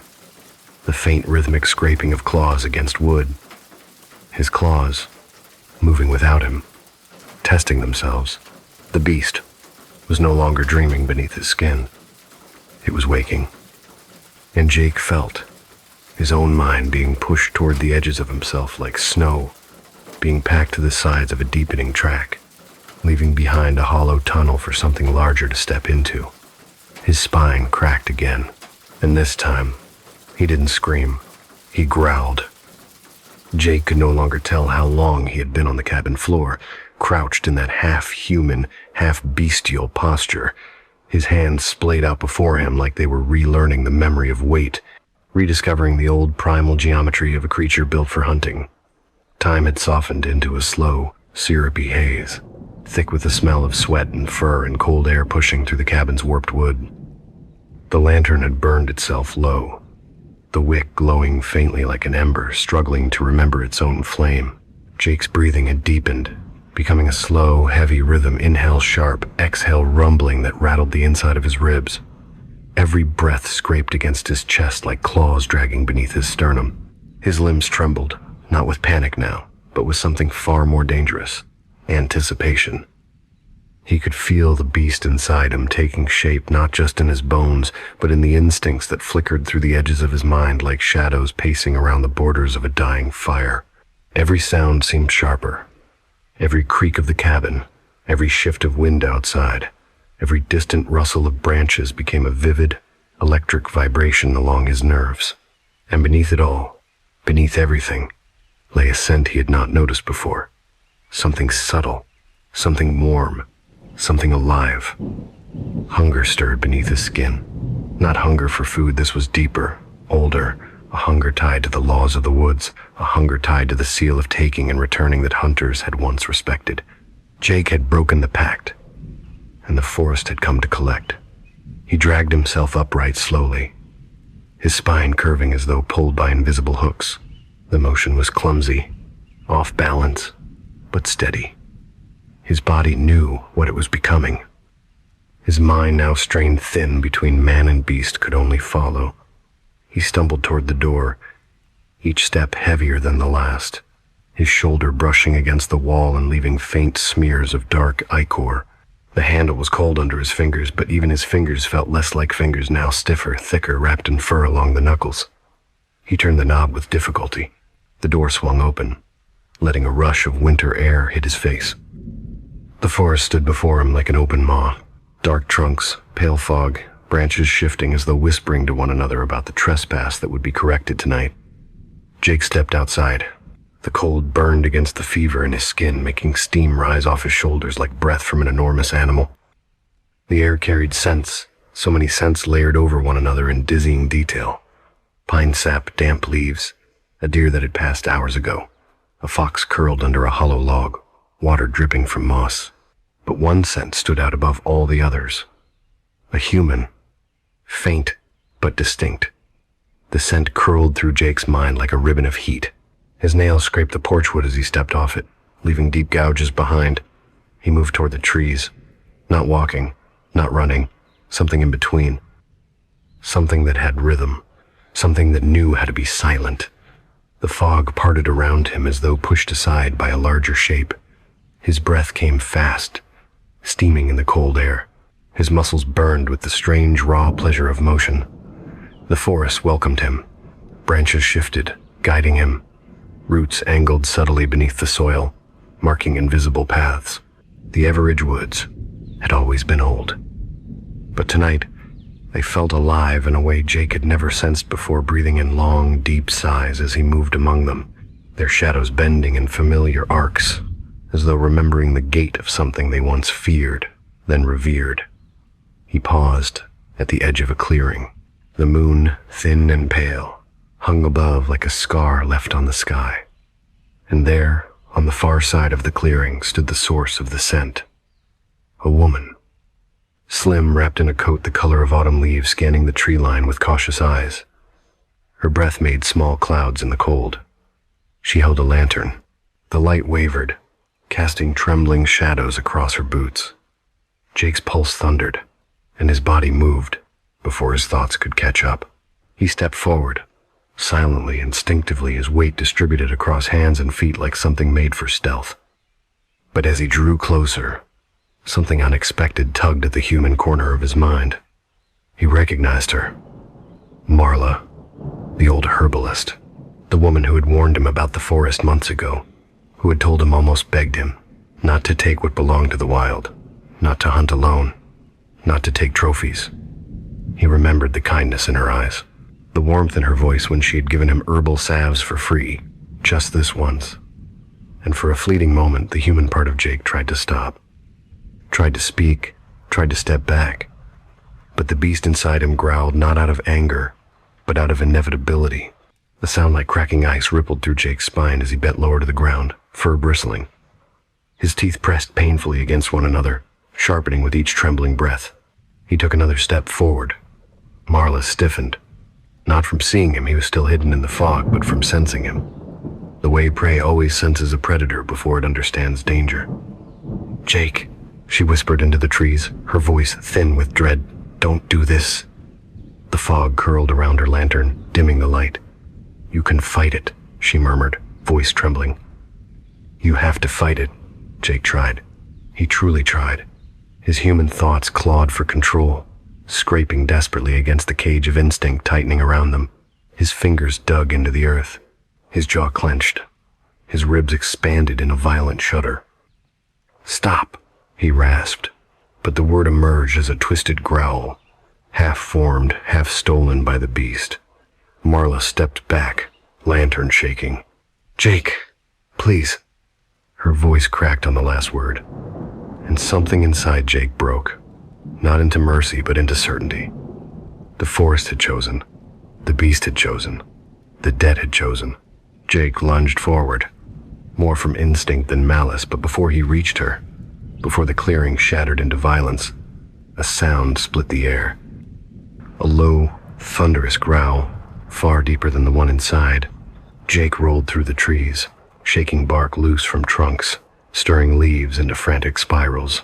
Jake froze mid-motion, muscles locking. The growl came again, this time closer, vibrating the soil beneath his hands. Marla gasped. Oh God, the forest isn't done with you. The fog shifted. Between the trees, two enormous shapes materialized, shadows first, then form. Bears, black-furred, massive, moving with slow, deliberate steps. Not attacking, surrounding, claiming. Jake felt the beast inside him go still, lowering itself subconsciously, not in fear, but in recognition, submission. The lead bear stepped into the clearing, its breath steaming in great plumes. Its face was scarred, its left eye clouded, its right paw missing a claw, the claw Jake had taken. The air thickened, humming with something ancient. Jake's bones shook. The bears circled him, but they did not strike. They simply watched, judged. The leader lowered its massive head. For a heartbeat, everything froze. Then Jake's shoulder, the infected wound, began to move again. Pain flooded through him in a tidal wave. The hardened plate cracked in 3 places. Fur burst through the skin. Bones shifted beneath the surface like roots twisting in soil. Jake screamed, but it came out as a roar. A human cry swallowed by beast's throat. He collapsed, spine cracking, ribs reshaping, legs trembling violently as they bent and reformed. Marla cried out but could not approach. The bears stood unmoving, silent witnesses to the transformation as the debt reached its final stage. Jake clawed at the ground, at his own skin, at the pain that consumed him. His vision blurred, splitting in two, one eye seeing the forest, one eye seeing prey. He felt the last strand of humanity slipping from him like a thread pulled from torn fabric. His muscles seized, his mouth opened in a final, shuddering breath that ended in a rumbling growl. And then quiet. Jake's body went still, not limp, still. When he rose again, he did not stand upright. He moved as something that remembered the forest, more deeply than man ever could. He turned toward Marla, then past her, toward the forest, toward the debt. The bear stepped aside without fear. The new beast walked between them, accepted, ancient, home. Marla sank to her knees, tears streaking down her face, lantern shaking in her trembling hands. Jake, she whispered, voice breaking. I hope part of you remains. But the creature did not turn, did not look back, only disappeared into the dark Everidge woods, with the quiet, measured steps of a legend, reclaiming its place in folklore. A warning, a story, a consequence. Havenwood would whisper of him for generations. The hunter who took the claw and became the skin. For days after that night in the Everidge clearing, Havenwood carried an uneasy hush, the kind that settles over a town when the forest has taken something back, and everyone feels the loss without needing to be told what was missing. The fog hung lower than usual, clinging to the doorframes of cottages and to the hems of porch steps, as though reluctant to drift back toward the trees where the debt had been paid. People spoke more softly, glancing nervously toward the ridgeline that marked the beginning of the woods. Some swore they saw shadowy shapes pacing behind the branches at dusk, while others claimed the wind carried a different cadence now, like breath moving through something large and furred. In the general store, Marla kept her lantern burning long after closing each night. She sat stiffly behind the counter, hands folded, eyes fixed on the door as if expecting someone or something to push it open. Her hair looked grayer than it had the week before, the lines on her face deeper. But the townsfolk didn't ask questions. They never did when the forest was involved. Havenwood had grown used to loss, but this one weighed differently, like a story still being written. 3 nights after Jake's disappearance, Marla made the long walk toward his cabin alone. She brought a lantern, a string of iron charms, and a heavy wool coat, though none of these kept her warm. The forest edge greeted her with the soft murmur of branches shifting. Not hostile, but not welcoming either, not anymore.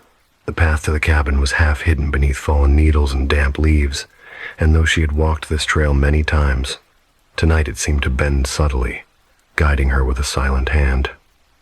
When she reached the clearing, the cabin stood just as it always had: slanted roof, old porch, crooked window frames, but it looked empty. Not abandoned, not forgotten. Empty in a way a bird's nest looks empty after the fledglings have gone, carrying the memory of warmth without any remaining heat. Marla stepped inside. The smell hit her first. Not rot, not decay, but musk. Wild musk, tinged with pine sap and deep earth. She placed the lantern on the table, letting the dim glow spread across the room. The chairs were overturned. Scratches lined the floor, some shallow, some deep. The air carried an echo of something that had once breathed heavily here. The mounted bear claw was gone. Not broken, not dropped. Gone. Cleanly removed from the wall with a precision that felt almost ritual. She moved slowly, careful not to disturb the silence. The iron charms around her wrist clicked softly, though even they seemed reluctant to make noise in the space Jake had left behind. She paused by the counter, fingertips brushing faint gouges marks from nails that had dragged across the wood, widening as though the hand that made them had grown heavier, sharper. She swallowed hard and closed her eyes. "I'm sorry, Jake," she whispered. "We warned you, but youth never listens to the forest." Outside, the wind stirred through the pines. A low, distant rumble answered, barely audible, but enough to make the lantern flame flicker. Marla stiffened. She turned toward the open door. The clearing was empty, draped in fog, but the trees felt closer tonight, crowding in at the edges of the light, their shadows thick and watchful. She left the cabin carefully, closing the door behind her, though she knew it no longer mattered. Jake wouldn't be coming back through it. Not as Jake. She followed the faint path deeper into the woods. Not searching offering.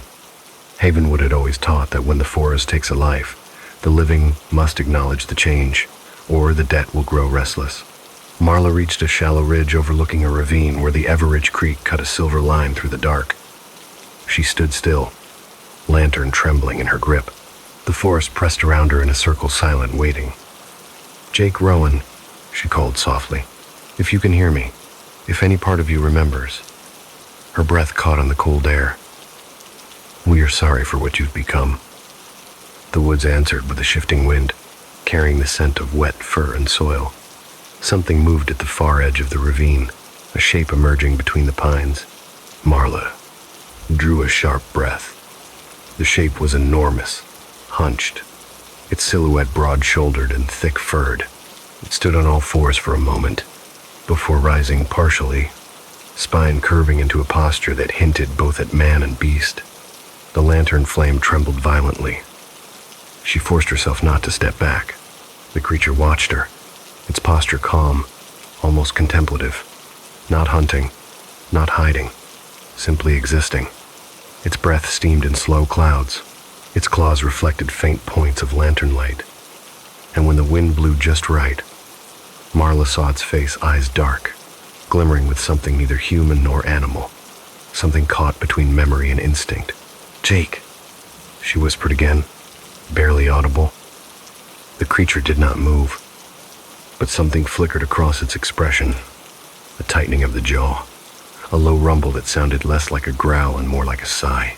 For one fragile moment, Marla felt certain the man and the beast were interwoven in that single breath. Then a second shape joined the first, another large shadow, smaller but unmistakably a bear. Then a third, and another. The bears gathered at the creature's flank as though standing with kin, not creature, forming a loose circle. The air thrummed with something ancient, recognition, acceptance. Jake stepped back from the ridge, not in fear, in belonging, and the bears parted, leaving him a path that vanished into the dark woods. Marla watched as he disappeared among the trees, each step measured, heavy, inevitable. The last echo of his movement faded into the forest like a thread pulled gently through cloth. When silence reclaimed the ravine, Marla bowed her head. "May your spirit find rest where your body could not," she whispered. Then she turned back, lantern guiding her through the thinning fog. That winter, stories began to form at Havenwood's edge. First whispers, then murmurs, then full tales told beside fireplaces or over late-night coffee.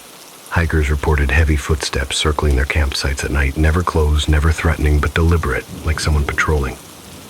A local farmer found enormous claw tracks crossing the snow behind his barn, but no livestock had been harmed, only watched. Children sworn to silence whispered of hearing a low hum in the forest at dusk, as though something large was breathing beneath the roots.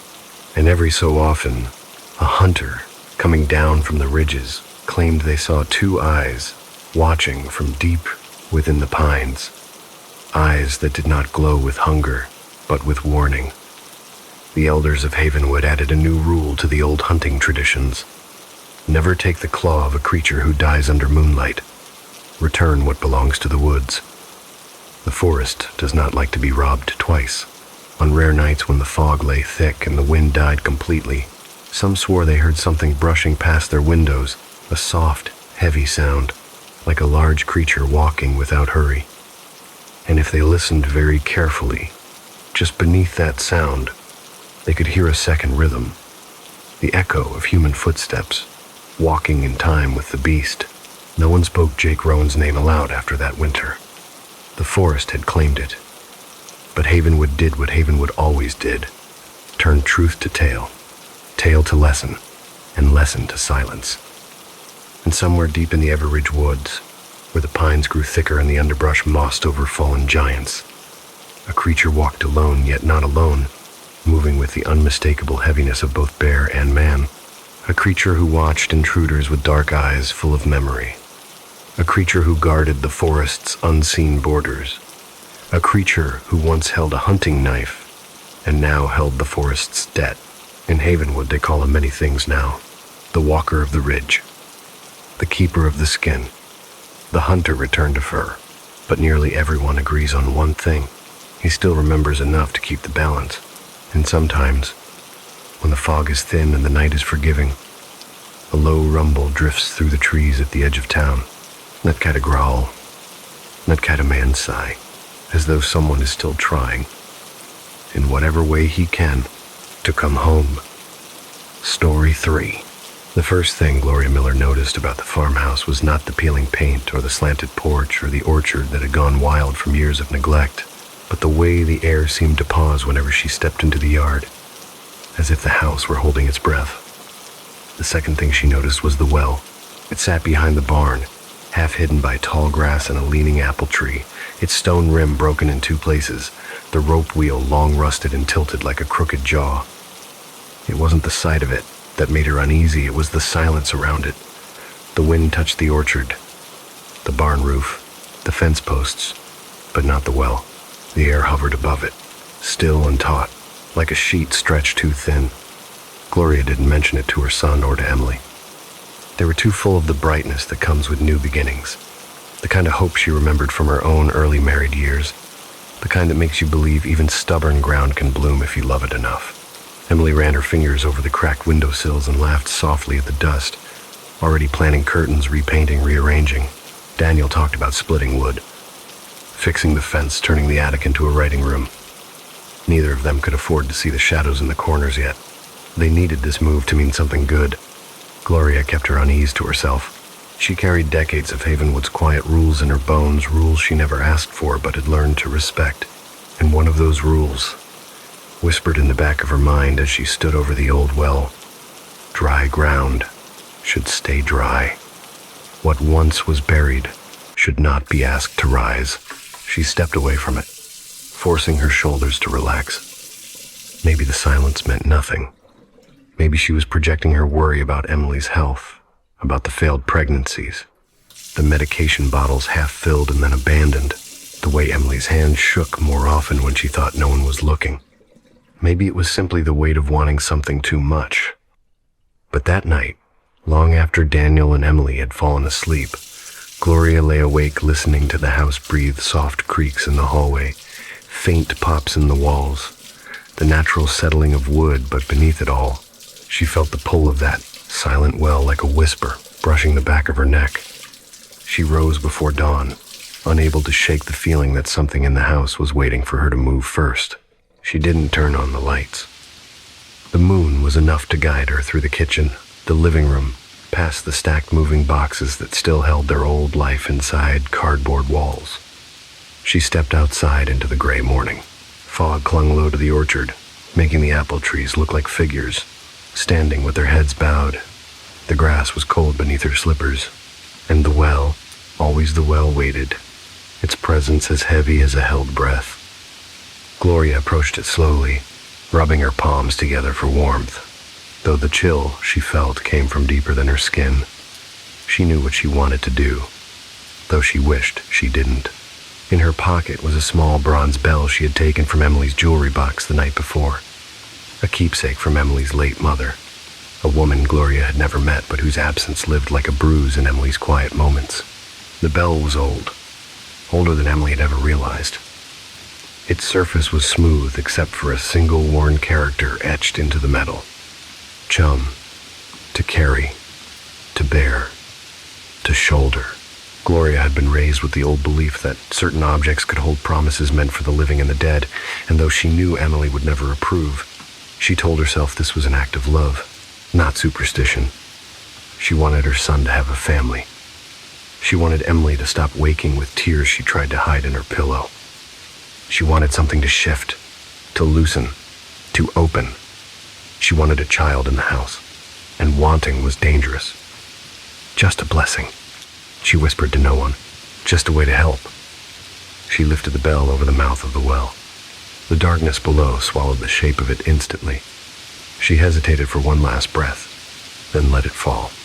No clang, no impact, nothing. Just silence consuming silence. Gloria stepped back, pressing a hand to her chest. She expected relief. Instead, a cold ripple passed through her body, spreading outward like ink in water. Something in the air shifted, subtle as a heartbeat in a sleeping room. She hurried inside before she could think too hard about what she had done. That afternoon, Emily felt the first twist of pain. It started as a small tightening low in her abdomen, like a muscle contracting at the wrong moment. She ignored it. She had learned not to flinch at every ache her body offered. But the pain grew sharper, blooming outward in slow, crushing waves until she had to grip the counter just to stay upright. Daniel found her leaning over the sink, sweat beading along her hairline. "You okay?" he asked, panic rising in his voice. She forced a smile, brushing him off, insisting it was just exhaustion from the move, but the lie sat heavy in her throat. Upstairs, Gloria sat on the edge of her bed, hands clasped tightly in her lap, listening, not for footsteps, not for voices, for something else, something deeper. At midnight, she heard it, a single drop of water echoing from beneath the floorboards. Drip. She froze. The well had been dry for decades. She knew this. Everyone knew this. Drip. Another drop. Then another. A soft, rhythmic dripping, steady and deliberate, as if someone were counting the seconds between each fall. She rose and padded to the hallway, pressing her ear to the wooden boards. The dripping grew louder, as though the well had somehow crept beneath the house, as though it had something to say. Emily woke an hour later with a feeling like ice lodged in her spine. The house was silent except for that sound, steady, resonant, impossible. She pushed the covers aside and walked toward the bathroom, her reflection in the dark hallway mirror pale and strained. She cupped her hands under the faucet, letting cold water hit her palms. But as she leaned closer to splash her face, she heard it, a faint cry, soft, raspy, echoing up through the drain. Her breath caught. She leaned in. The cry came again, thin, wavering, like a newborn struggling to breathe through dust and stone. Then a voice, hollow and distant. The bell must bear the promise. Emily stumbled back so hard she hit the wall. Her body shook uncontrollably. The bathroom light flickered. Her vision blurred at the edges. She tried to scream for Daniel, but the sound caught in her throat. Downstairs, Gloria stood utterly still in the kitchen, staring at the door leading to the yard. Her hands trembled, but her expression stayed painfully calm, as if her face had forgotten how to show fear. The dripping grew louder, and beneath it, she heard something else, wet stone shifting, breath rising from deep underground. Something long buried, remembering how to move. She whispered, "No, please no." But the well had accepted the bell. The vow had been taken, and whatever promise the bell was meant to carry was waking in the dark, climbing toward the house, toward the family that had asked for what was never theirs to claim. Emily woke to the sensation of drowning in darkness. She couldn't move. Her eyes were open, she could feel them, dry and burning, but the room around her was swallowed by a heavy blackness that pressed against her chest like a weight made of cold hands. She tried to lift her arm. Her fingers didn't respond. She tried to turn her head. Her neck refused. Panic spread through her like frost crawling over glass. She could hear her own heartbeat, slow at first, then accelerating, thudding so hard she thought it might shake the paralysis loose. But the darkness held firm, thick and unmoving, and then she heard it. A sound rising faintly through the house, threading itself through the old beams and floorboards, slipping under the doors, though the walls themselves were breathing the noise into her room. A cry. Not a baby's cry exactly, too hollow, too distant, as if echoing from the bottom of a cold water well. The cry wavered, then steadied into a thin, rattling whimper. It seeped into her ears with a strange familiarity, like something she should know but couldn't bear to recognize. Emily tried again to scream, to call Daniel, but her jaw stayed locked. Her tongue felt heavy as stone. Her breath caught in her chest, shallow and weak. She strained against the invisible weight pinning her down, but the darkness felt ancient, patient, as if it had waited decades for this moment. Then the voice came, soft, wet, rising through the boards under her bed. The bell must bear the promise. Her pulse spiked violently. The voice was too close, far too close. It had lost its echo. Now, this wasn't the distant whisper from the drain earlier. This was inside the house, inside the room, inside the floor beneath her. Something scraped lightly under the mattress, brushing the wooden planks, a slow drag like a fingertip tracing circles beneath her body. Emily's breath shattered into ragged fragments. She felt the pressure on her chest increase, pushing her deeper into the bed. The cry below her rose again, louder now, sharp and sudden, like a newborn gasping for air that wasn't there. And then the mattress dipped, as though something unseen had pressed its weight onto the edge of the bed. A faint creak followed. Emily felt tears leak from the corners of her eyes, sliding down her temples into her hair. Her throat throbbed with a trapped scream. "Move," she told herself. "Move, please move." The pressure on her chest suddenly lifted, but her body stayed heavy, frozen. In the darkness above her, a shape materialized, no features, just a shifting distortion like heat rippling through cold air. It hovered over her, trembling faintly, as though struggling to stay formed. Then the whisper came again, closer than any voice had ever been. The promise was broken. The darkness pressed against her face. Emily's breath seized. Her body convulsed once, violently, then everything snapped. She bolted upright with a choking gasp, sucking air as though she'd been held underwater too long. Her hands flew to her throat, feeling the slick sweat pooling there. The room flooded back into view, the faint blue of early dawn leaking through the curtains, the silhouette of the dresser, the quilt tangled at her waist, but the sound hadn't stopped. The crying continued beneath the floor, steady now, rhythmic, as though whatever was down there had finally remembered how to breathe. Emily scrambled out of bed, stumbling toward the door. Her legs buckled halfway across the room, sending her crashing into the carpet. Pain exploded up her spine, sharp and electric, and her limbs spasmed in a violent, unnatural jerk. Her jaw clenched hard enough that she tasted blood.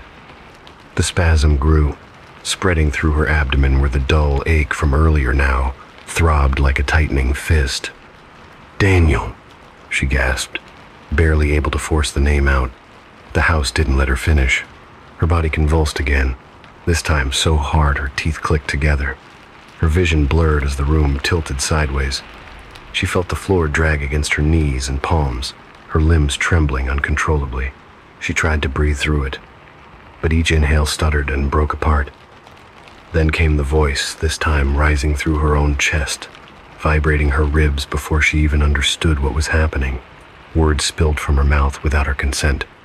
Her voice doubled, her tone layered with another, older, wetter voice that crawled beneath her vocal cords. The bell must bear the promise. The moment the sentence left her lips, something thudded deep beneath the floorboards, as if a hand had struck the underside of the house. Emily screamed. Daniel burst through the door a moment later, eyes wide, hair disheveled. Panic carved into every line of his face. "Emily!" He dropped to his knees and grabbed her shoulders. Her body jerked again, arms flailing, eyes rolling back. Her breath came in broken, animalistic gasps. Hey, look at me, look at me."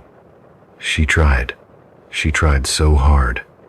But when her gaze finally met his, Daniel flinched, because it wasn't her eyes staring back. Something behind them stared with her.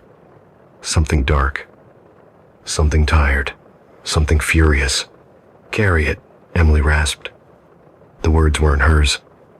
Daniel pulled her into his arms, shaking, shouting for Gloria. But Emily's body went rigid, her back arched in a violent bow. Her nails dug into the floorboards, her mouth opened in a silent scream. But the house heard her. The well heard her. And the crying beneath the floorboards intensified, louder, faster, speaking between the sobs in a language that sounded like grief thinned into rage. Gloria rushed upstairs, breathless, her face drained of color the moment she saw Emily's body twisted on the ground. She froze at the doorway, one hand covering her mouth. "No," she whispered. "No, not this. Not again." Daniel looked up at her wild-eyed. What's happening to her? Gloria didn't answer immediately. She stepped forward slowly, her gaze fixed on Emily's convulsing form. "Tell me what you did," Daniel demanded through panicked breaths. "Tell me what's happening." The floor shook. All three of them froze. A hollow tremor rippled beneath their feet. Then another, and another, as if something heavy were climbing upward from deep inside the earth, hand over hand, dragging itself toward the surface. Emily's next convulsion knocked her head against the floor with a sickening thud. Daniel cried out, cradling her. "Call an ambulance," he shouted at Gloria. "Call someone now." But Gloria wasn't reaching for her phone. She was staring at the center of the room, at the faint circle of dust rising between the floorboards, as though something below was pushing air upward. Her voice was a whisper barely louder than breath. "It heard me." Daniel spun toward her. "What?" Gloria's hands trembled uncontrollably. Her throat tightened. I dropped the bell. Emily's back bowed again, her spine cracking audibly. "I dropped it into the well. I just wanted to help." Daniel's expression collapsed into horror. "You did what?" Gloria's eyes filled with tears. "It was supposed to carry a blessing, not a curse. I thought..." The floor thudded violently. Emily's body jerked so hard that Daniel nearly lost his grip on her. Her mouth opened and a cry ripped out of her, a sound that wasn't human, wasn't animal, wasn't alive.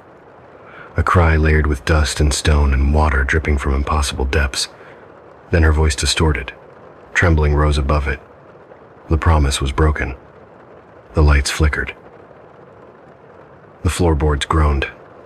And beneath the house, something answered. By morning, the house felt heavier, as if the walls had gained weight while the Millers slept or tried to sleep in fragments of exhaustion broken by the endless wail threading itself beneath the floorboards. Emily had stopped convulsing only after her body collapsed into a limp, dreamless state, her skin clammy, her breath thin and irregular. Daniel lay beside her on the carpet until dawn, afraid to move her, afraid to look away, afraid of the strange murmur that kept escaping her throat soft, broken phrases that sounded like words she didn't know how to pronounce. Gloria didn't sleep at all. She sat in the kitchen with her hands wrapped around a cold cup of tea she never drank, staring at the door that led to the yard. She could feel something outside, not watching, waiting. When the gray light finally pushed its way into the windows, Daniel carried Emily to the couch, her head lolling against his shoulder, her eyes barely open. She didn't speak, not in words he understood, but her mouth kept moving as though repeating something in a whisper, too quiet for the living to hear. Gloria forced herself toward the back door. She didn't know what she expected to find. But she knew something had changed outside because the moment she stepped onto the porch, the air felt fuller, thick like breath, still warm from an unseen mouth. The orchard was still half swallowed by fog. Dew clung to the undisturbed grass, but the earth around the well it had shifted. The ground had sunken in a perfect circle around the stone rim, as though something beneath had heaved upward during the night. Gloria approached slowly, gripping the porch post for balance. The stones around the well looked wetter than before, darker, as though the dryness that had defined it for decades had begun to sweat. As she neared, her breath caught. Something lay across the rim, a small shape, metallic. She felt her heart stutter. "No," she whispered, voice trembling. She forced herself closer until the shape came into focus. The bronze bell, the one she had dropped, the one that had never made a sound as it fell. The one that could not be lying on the edge of the well, slick with moisture as though it had been pushed upward from someplace deep and drowning. Gloria's stomach twisted. She looked around the orchard instinctively, half expecting someone to step out from behind the trees, a prank, a cruel joke, but the silence was absolute. She reached for the bell with shaking fingers, hesitating inches above it, afraid of the warmth she imagined it still held from Emily's late mother, afraid of the cold it might carry now. When she finally touched it, a jolt shot up her arm. The bell was freezing, not cold like metal in morning air, cold like stone taken from the bottom of a river. Gloria hissed softly, but didn't let go. She lifted it into her palm. Her breath fogged the air. The bell looked wrong now. Its once smooth surface was cracked, thin, jagged lines running across the bronze like veins beneath skin ready to split.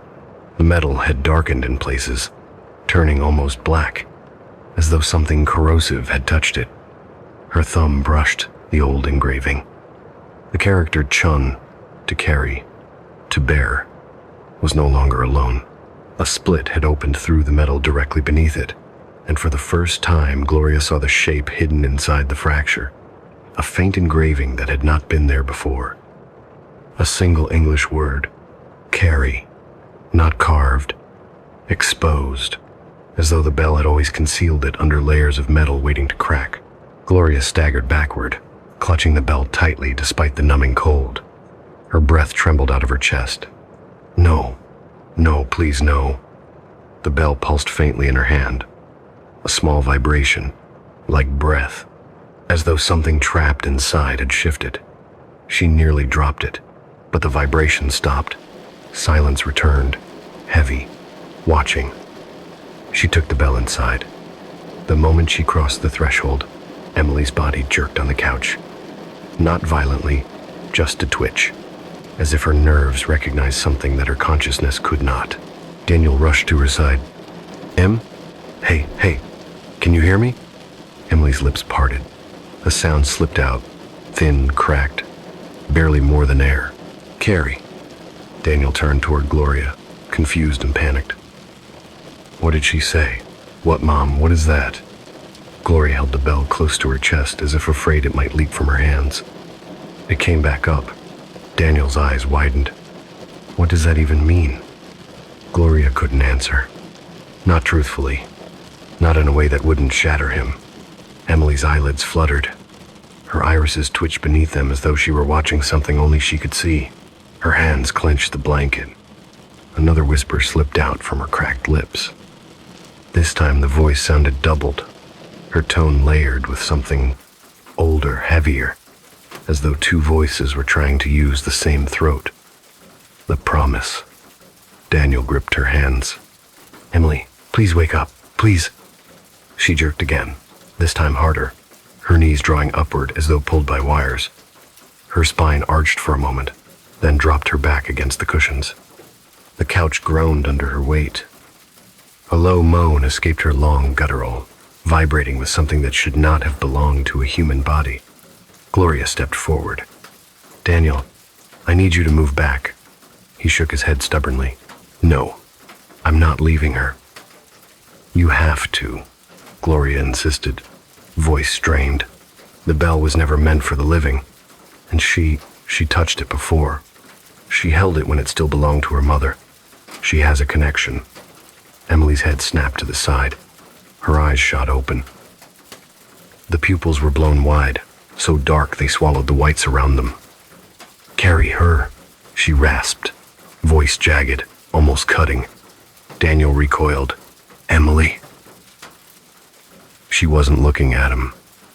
She wasn't looking at anything. Her gaze was fixed on the air in front of her, as if something stood there, close enough to touch, close enough for her to smell earth on its breath. Then her mouth contorted, her jaw moving in a rhythm that didn't belong to speech. Words tumbled out of her in a steady, low chant. "The bell must bear the promise. The bell must bear the promise. The bell must..." Her voice cut sharply, her body twisted. A spasm shot through her arms, making them snap backward against the couch as if pulled by invisible hands. The blanket slid off her legs as her body jerked, revealing deep red marks blooming across her abdomen like bruises rising too quickly. Daniel lunged forward again. "We need a hospital." Gloria grabbed his wrist, voice sharp with terror. "She cannot leave this house, not while it's happening." "What is happening?" Daniel shouted, eyes wild. The floorboards answered. A deep thud, then another, then another. Something moving beneath them, something heavy, something dragging itself closer to the surface. Emily's head lolled back. Her eyes rolled upward until only the whites showed. Her chest rose sharply, then stilled in mid-breath. The air around her thickened. Gloria felt it pressing against her own lungs, squeezing them until every inhale burned. Emily's mouth opened and a low, trembling cry poured out, a perfect imitation of the crying from beneath the house. It lasted too long, longer than any breath could sustain. Daniel's face crumpled. "What do we do?" Gloria stared at the bell, the fractures, the exposed word glowing faintly in the morning light. "We broke a vow," she whispered, "and she's being made to carry it." Emily convulsed violently at the last word. Her spine arched off the couch, her palms slapping against the cushions. Her eyes snapped open again, sharper, darker. She looked straight at Gloria. For the first time, for the first awful moment, and the voice that came out was not Emily's. "You gave me the burden," the voice hissed.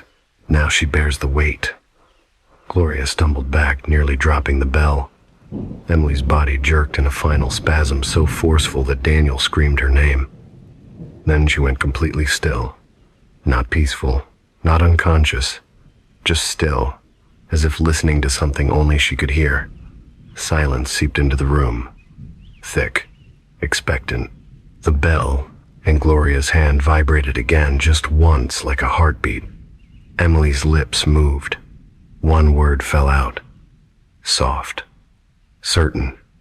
Inevitable. Carrie. And somewhere beneath the floorboards, something answered. The storm didn't arrive all at once. It crawled in slowly, like something with hands pressed flat against the sky, smothering the morning light until the entire farmhouse dimmed into a muted gray that felt more like twilight than noon.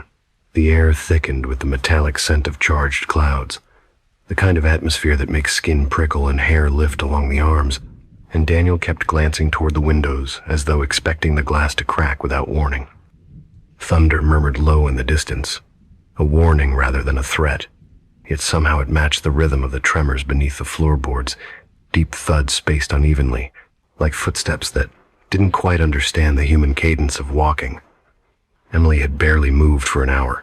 She sat propped against the couch cushions, her body unnaturally straight, her eyes unfocused and unblinking, her breath shallow but steady in a way that didn't match the panic writhing beneath her skin.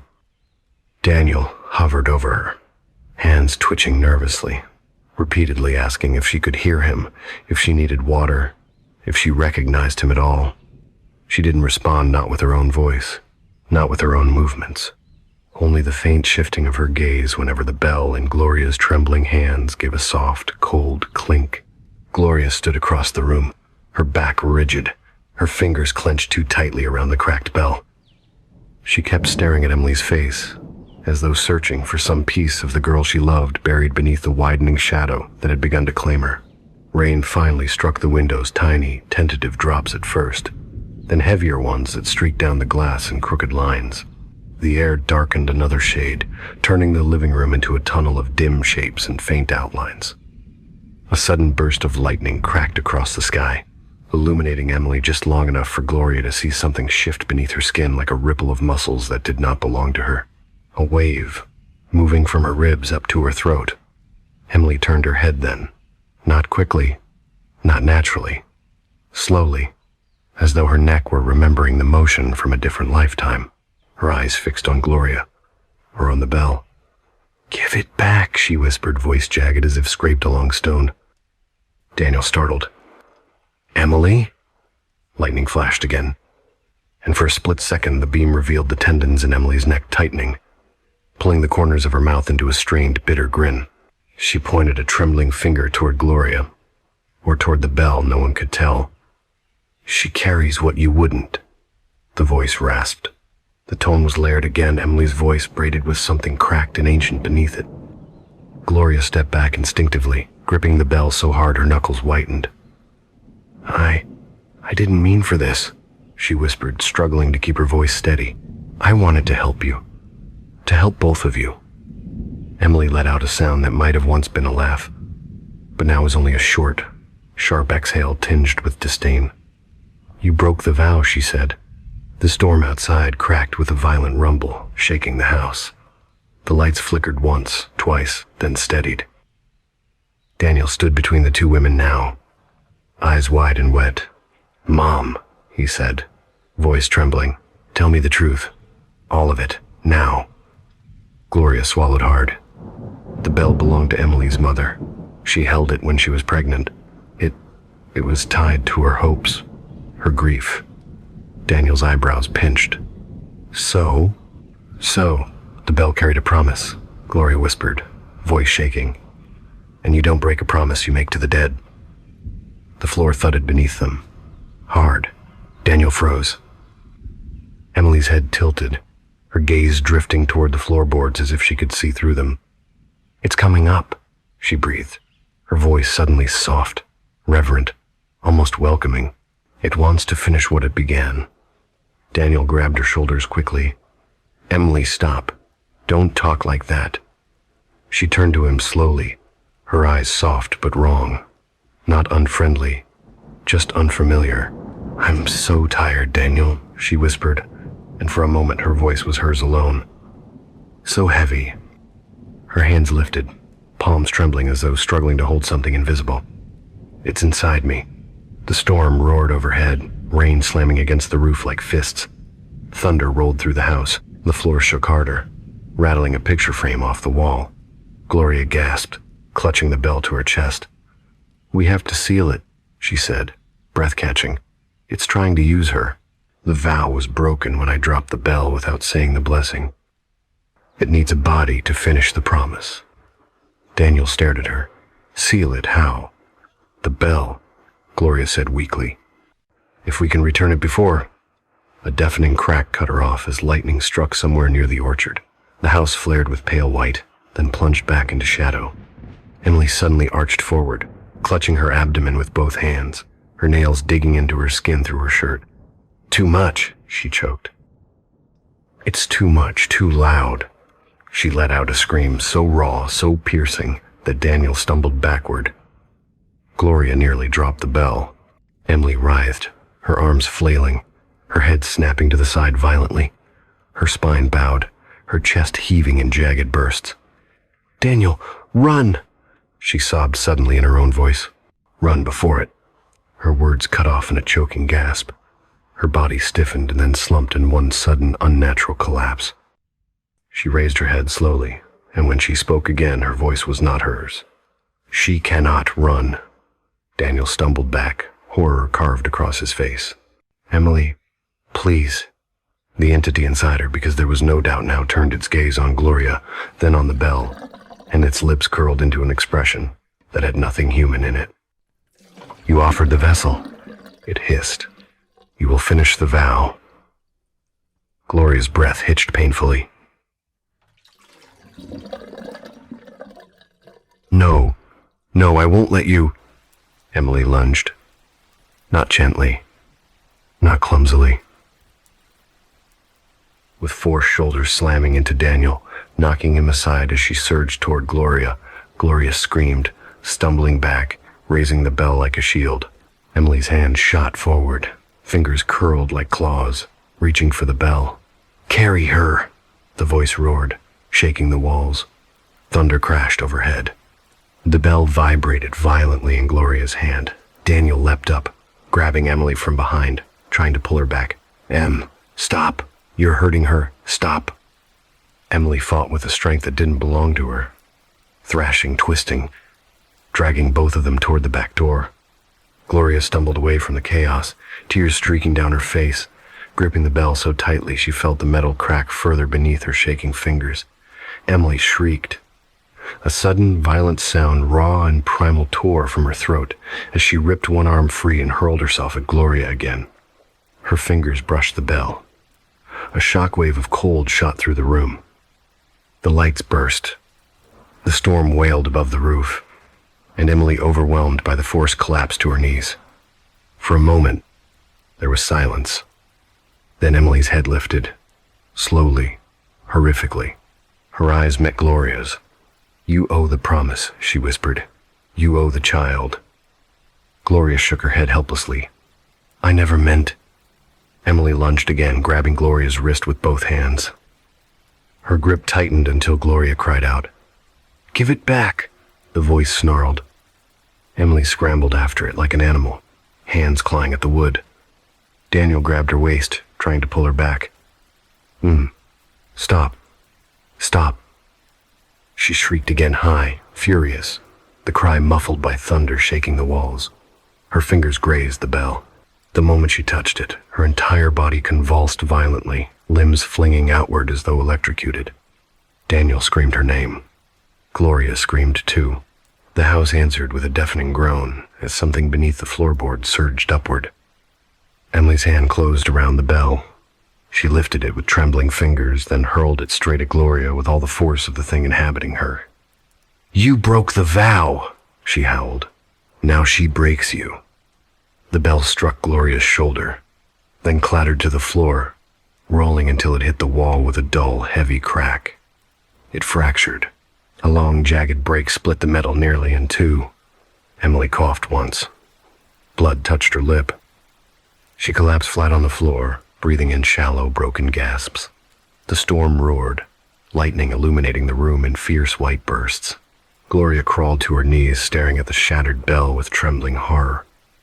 Daniel held Emily's limp form, sobbing into her hair, and beneath the floorboards, closer than ever, something growled, low, hungry, betrayed. It was coming into the house. The storm reached its full fury just as the bell split open on the living room floor, a jagged crack running through its center like a wound too deep to ever heal. Thunder roared so loudly the windows shook inside their frames, and rain pounded against the roof in violent waves that made the whole house shudder.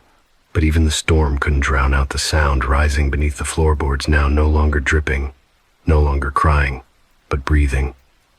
Heavy, ragged breaths, pulling in air that didn't belong to the world above, exhaling something colder than the wind. Every inhale sounded wet, as if passing through waterlogged lungs. Every exhale carried anger thick enough to taste in the air. Daniel held Emily against him, her body limp and twitching in small, disturbing shudders, her fingers curling and uncurling as though responding to a voice he couldn't hear. Gloria knelt across the room, trembling so fiercely she could barely stay upright. Her eyes remained locked on the fractured bell where it lay near the wall, dark, split, still trembling faintly as though something inside hadn't finished speaking yet. Then Emily moved, not violently, not abruptly, but slowly, as though some unseen force were lifting her spine from within. Her body arched upward, her head falling back, her throat exposed. A thin, rasping moan spilled from her chest, followed by a series of soft, broken syllables Daniel strained to understand. Garai, her... Daniel grabbed her shoulders. Emily, stay with me, stay with me. Her eyes snapped open. Lightning flashed outside, illuminating them in a brief, terrible burst. 2 empty, depthless pools swallowed by darkness. And then her voice shifted again, layered with the wet, hollow tone that no longer pretended to be human. You took the bell.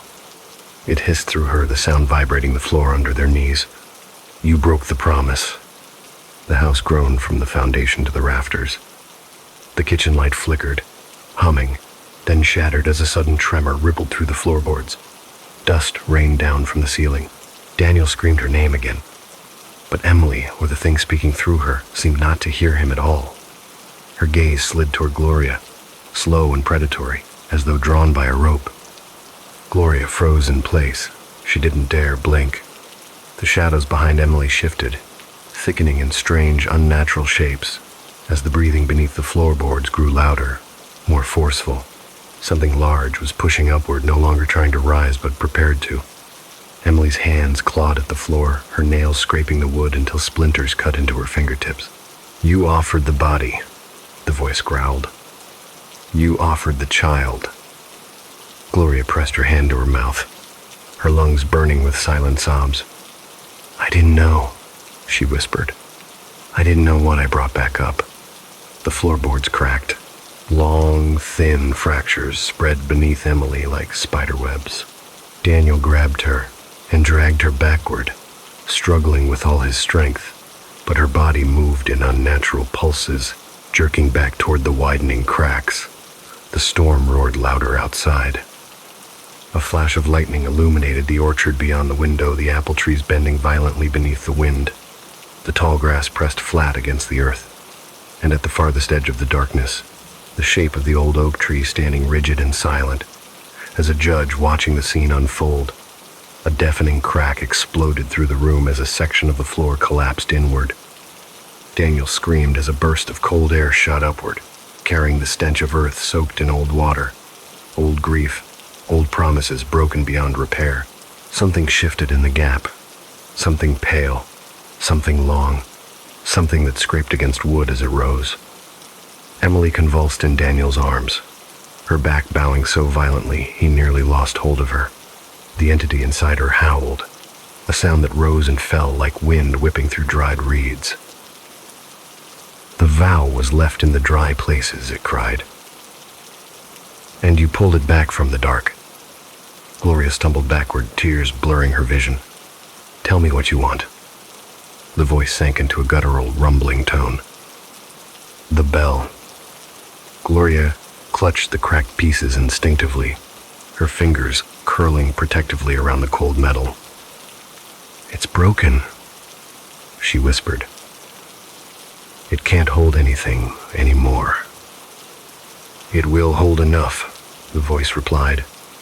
Emily snapped forward, her arm extending with sudden, terrifying force, fingers grasping toward the bell.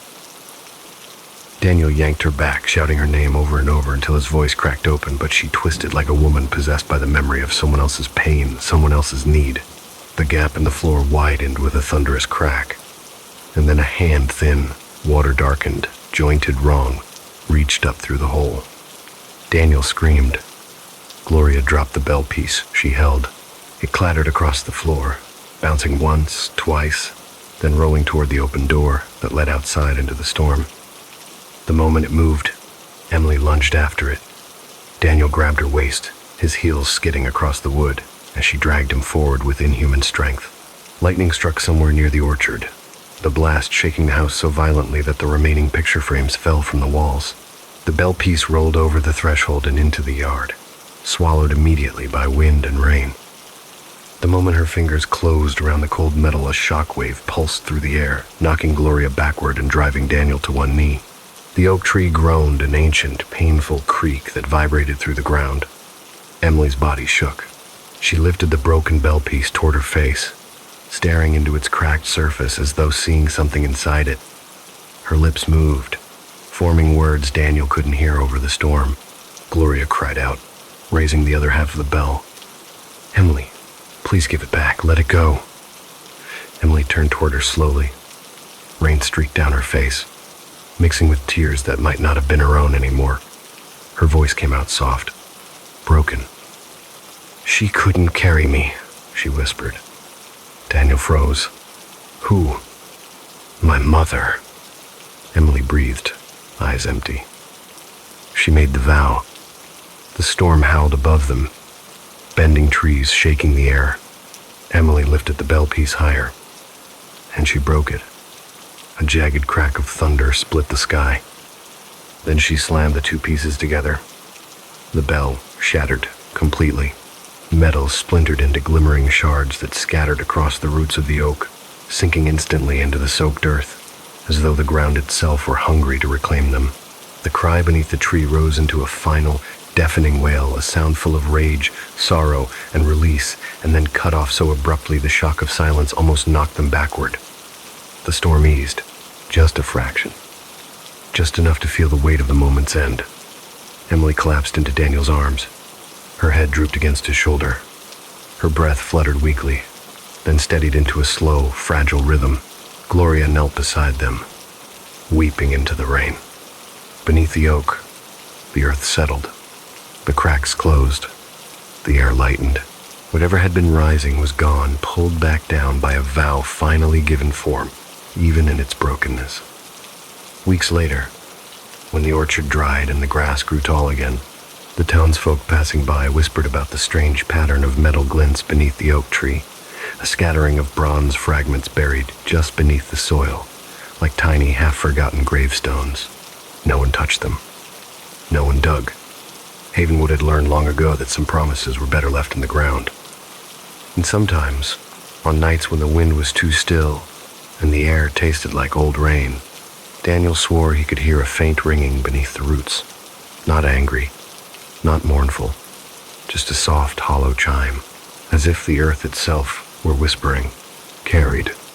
At last." Story 4. The attic wasn't supposed to feel alive, yet the moment Evelyn pushed open the narrow hatch and inhaled the dry, dusty air inside, she felt a faint shift, a subtle pull, as though the room had been holding itself still for decades and finally exhaled at the sight of her. Afternoon light filtered weakly through warped wooden slats, turning dust motes into drifting strands of pale gold. And for a moment the whole place seemed suspended in a hush that didn't belong to the rest of the house. She had come up here only to find a box of old ribbons. Her great-aunt Margaret insisted were stored somewhere in the rafters, but Evelyn's gaze kept returning again and again to a small chest, half hidden beneath a frayed blanket near the corner. It wasn't remarkable in any obvious way.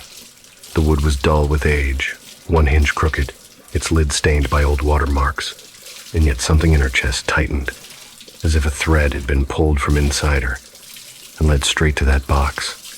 She crouched. Her fingers hovered above the latch longer than she meant them to, and when she finally lifted it, the metal snapped open with a sharp, brittle click that echoed louder than it should have. The lid rose easily. Dust lifted with it, swirling upward like a low sigh. On top of a few folded garments lay a bundle of wrapped silk, thin, yellowed, fragile. Evelyn tugged gently, and the silk unfurled across her knees to reveal a pair of embroidered shoes. Delicate, bone-light, the exact shade of white silk that age slowly turns into a warm, hushed cream. And even though Evelyn had never seen them before, something about the shoes struck a spark of recognition, somewhere deep in her memory, as though she'd glimpsed them once in one of the old photographs lining the hallway, the ones her grandmother used to murmur about, but never quite explain. She lifted them with both hands. The soles were soft, nearly collapsing under their own weight. The embroidery, once elegant, was faded, but she could still make out the shape of a half-finished lotus motif near the toe of each shoe. Residual lotus, a design often used for brides, only these weren't finished. The left shoe's motif was barely half-stitched, the final thread stiffly frozen, knotted in place mid-pull. The right shoe looked even more abrupt, as if the hand completing it had been pulled away too suddenly. leaving the work suspended between intention and abandonment. Evelyn felt a chill trickle down her spine, though the attic was stiflingly warm. She pressed her thumb lightly across the unfinished hem. The silk, despite its age, seemed to breathe beneath her touch. She withdrew her hand instinctively, unsettled by the immediate warmth rising under her skin. She reminded herself that there was nothing strange about family heirlooms, especially ones as old as these. People saved things, people forgot things, people stitched pieces of themselves into the objects they touched. Still, she couldn't ignore how instinctively her fingertips sought the spool of white thread lying beside the shoes inside the chest, or how natural it felt to imagine finishing what had been left undone. Her wedding was in a week. The thought drifted into her mind uninvited, and she blinked it away. She wasn't superstitious, not like Aunt Margaret, who truly believed a bride should stitch her own shoes to carry her marriage the right way. Evelyn had laughed politely at that. It all seemed like folklore, harmless and sweet. But now, with the shoes in her hands, their faint scent of aged silk brushing her senses, the idea didn't feel quaint at all. It felt expectant, as if the shoes themselves were waiting.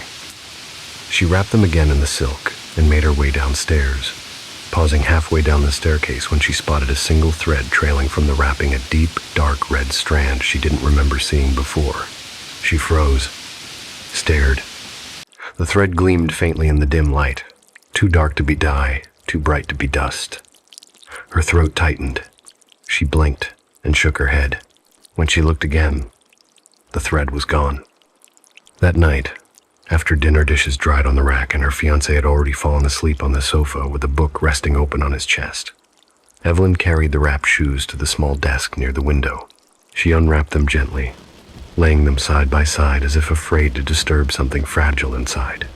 Her sewing kit sat nearby, still half open from her last round of bridesmaid dress alterations. Without thinking, she reached for a needle and the spool of white silk thread. The moment she held the needle, she felt that faint tug, the same strange pull she had felt in the attic. It wasn't forceful, just guiding, as if an invisible hand rested just behind her own, urging, encouraging. She threaded the needle with careful determination, though her fingers trembled slightly. The thread glowed pale in the lamplight. She took the first stitch. The needle pierced the old silk with a quiet resistance, like pushing through old memory instead of fabric. When she drew the thread upward, the white silk had become red. Her breath halted. The thread shimmered with the same deep crimson she thought she'd imagined on the staircase. She lifted the needle closer to her eyes, heart knocking against her ribs. The spool still held white thread. Only the part that touched the shoe had changed. "No," she whispered, but it was a breath, not a protest. She set the needle down. The moment metal touched the table, a soft sound rang outing. Not from the needle, not from the desk, from the shoes, as if something had shifted inside them. Evelyn stared. Her pulse, a quiet thrum moments ago, quickened sharply. She pressed her fingers to her wrist, grounding herself. The silence in the room thickened, not oppressive, simply dense, like air gathering itself close. She picked up the needle again. Her hand moved, without permission, dragging the thread through silk, each stitch blooming red the moment it touched the fabric. Her breathing grew shallow. Her chest tightened with the strange thrill of creation, something warm, urgent, almost feverish rushing through her veins. She didn't even notice when she pricked her finger, not until a small bead of blood slid down the side of her thumb. The drop fell onto the shoe. The silk drank it instantly. The entire shoe seemed to pulse in response just once, but unmistakably. Evelyn gasped, lurching backward as the needle clattered from her hand. Her breath fogged in the air. The room wasn't cold, yet she felt the unmistakable shiver of someone or something standing very close behind her. She dared not turn around. Instead, she stared at the shoes. Right before her eyes, the lotus motif shifted, just slightly, a tremor of fabric moving where no hand touched it. Then the sound came again.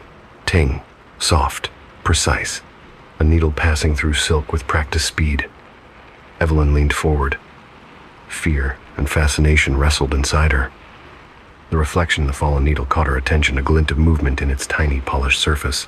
On the metal's curve, she saw not her own face, but the brief flash of red silk, bright as wet paint, and behind it, the faint outline of a gray bear's scar.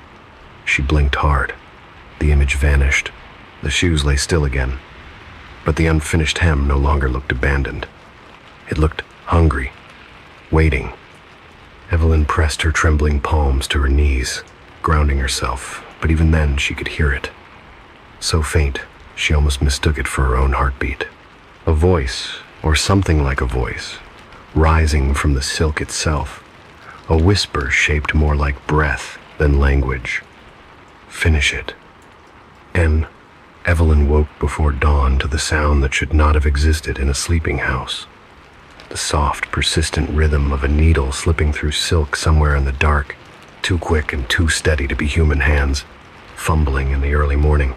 It threaded itself through her consciousness before she fully opened her eyes, a whisper of shh that rose and fell like a breath practiced for centuries.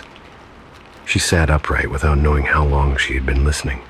The room still dim, the faintest periwinkle light pooling against the curtains. Her throat was already tight, her skin already cold, as if her body had awakened to fear before her mind could understand why. The desk on the far wall was barely visible, just a silhouette against the pale window, but she knew the shoes were there. She could feel them. Something in the air felt stretched toward them, drawn as if the whole room leaned in that direction. She slid out of bed quietly, though she had no one to wake. Her fiancé slept downstairs, and she sensed a strange need to keep this moment contained before it spilled into the rest of the house. Each step across the carpet made the stitching sound grow clearer. Not louder, just crisper, realer, as though every inch she closed between herself and the shoes allowed the invisible seamstress to work faster. When she finally reached the desk, the needle lay exactly where she had dropped it the night before. The spool of thread still gleamed white. The shoes sat motionless, yet the sound continued. It wasn't coming from her hands, or the needle, or anything she could see. It seemed to rise from inside the silk itself, from the unfinished lotus motif that now looked far less unfinished than she remembered. The red threads she had created accidentally or guided had multiplied, not by her hand. She knew that instantly. She had only made a few stitches before her blood hit the silk, but now the pattern had grown, its lotus petals reaching up the sides of the shoe, blooming outward in dark bruised shades of crimson. She reached trembling fingers toward them. The stitching pulsed. Once, as if greeting her. "No," Evelyn whispered, voice cracking under the thin weight of denial. "This isn't real." The shoes disagreed. A fresh stitch formed before her eyes. No needle, no thread. Just the silk tightening and darkening as an unseen point pulled the hem into place. The sound was unmistakable. Shh! She stumbled backward, hitting the bed frame, but the momentum of shock dissolved into something more complex, something terrible and magnetic. A compulsion seeped into her bones like cold water spreading through cloth. She didn't want to touch the needle, but she did. Her hand closed around it before she realized she had moved. A prickle of warmth ran up her arm the moment she held it, gathering behind her ribs in a pressure that felt like inspiration sharpened into need. She threaded it with white silk, yet the moment the needle pierced the shoe again, the thread dyed itself red, blooming outward from the puncture like blood flowering through water. The transformation was immediate, smooth, natural, as though this was the way the thread had always wanted to look. Evelyn felt her breath catch in her throat, but her fingers did not slow. The needle moved with a speed that frightened her. Her hand guided it, yet the motion wasn't hers, not fully. Every stitch felt predetermined, every angle memorized by someone else. She tried to pause, to take a breath, but the moment she hesitated, pain shot through her hand, a fast, sharp sting, as if the thread itself reprimanded her for stopping. "Stop," she whispered to her own fingers. "Stop, stop, stop." But her hand only pressed harder, pulling the silk taut with a force she didn't know she had. She watched in horror as her knuckles tightened until her skin blanched white. Her other hand tried to pry the needle away, but the moment her fingers touched the metal, it felt scorching hot, branding her skin. She jerked back, gasping. The needle paused in midair, then sank itself downward again. Her hand was not her own. A thin whimper escaped her throat. Not of fear, though she was afraid, but of pain. Her fingertips slipped. The needle punctured her flesh. The red thread brightened. A droplet of blood slid down the stem of the needle onto the silk shoe, soaking into the lotus petals. The entire shoe shuddered in her palm. Evelyn's breath stilled. Something whispered behind her, not in words, not even a voice, more like a breath moving through a hollow reed, thin, reedy, distant, but undeniably aware.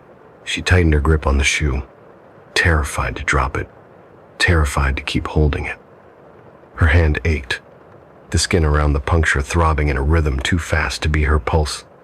She knew she needed to stop. She knew she needed to run. She knew. The needle moved again. Her arm jerked forward with the movement, as if pulled by a string. She wasn't guiding it. She was merely attached to the thing that was. The next stitch curved into the pattern just below the unfinished petal, but when she drew the thread upward, it wasn't thread anymore. It was darker, thicker, viscous. Evelyn felt nausea crawl up her throat. Her blood was sewing itself into the lotus. Please, please stop. Her plea broke the rhythm for a moment. A single moment. Enough for the room to shift. She felt a rush of vertigo as the edges of her vision softened, then blurred, as though she had stepped into a dream made of cloth and breath and memory not her own. The needle paused only a hair's breadth above the silk. In the reflected curve of its surface, she saw a flash again, only this time, the red silk was clearer, unmistakable, and behind it, the silhouette of a woman wearing traditional wedding garments, her long sleeves fluttering like torn flags in a wind Evelyn couldn't feel. The woman's face was obscured by a veil, but the shape of her hands raised, trembling, reaching, etched itself into Evelyn's bones. The blink of the reflection shifted. Now the woman was closer. Now her veil moved. Now her hands pressed against the fabric of the reflected world, fingers spread, nails digging. Evelyn choked on her breath. The needle quivered. Then came the whisper. This time, clear. This time, unmistakably human. Finish it. Evelyn dropped the shoe. It hit the wooden floor with a soft thump. The needle fell beside it, but instead of bouncing, it landed upright, point down, as though something guided it into place. Evelyn scrambled backward, her spine hitting the wall. Her breaths came sharp and fast, her chest tightening so much she thought the air in the room had turned solid. The shoes trembled. Not violently, just enough that the dangling threads shivered like strings plucked by invisible fingers. A tear rolled down Evelyn's cheek without her noticing. Her fingertip throbbed harder like a heartbeat pulsing from the wound outward in spreading arcs. She didn't dare look at it. When she finally forced herself to tear her gaze from the shoes, she noticed the window. Outside, beyond the pale reflection of her own terrified face, the tree line of Blackwood Ridge loomed taller than it had earlier that day.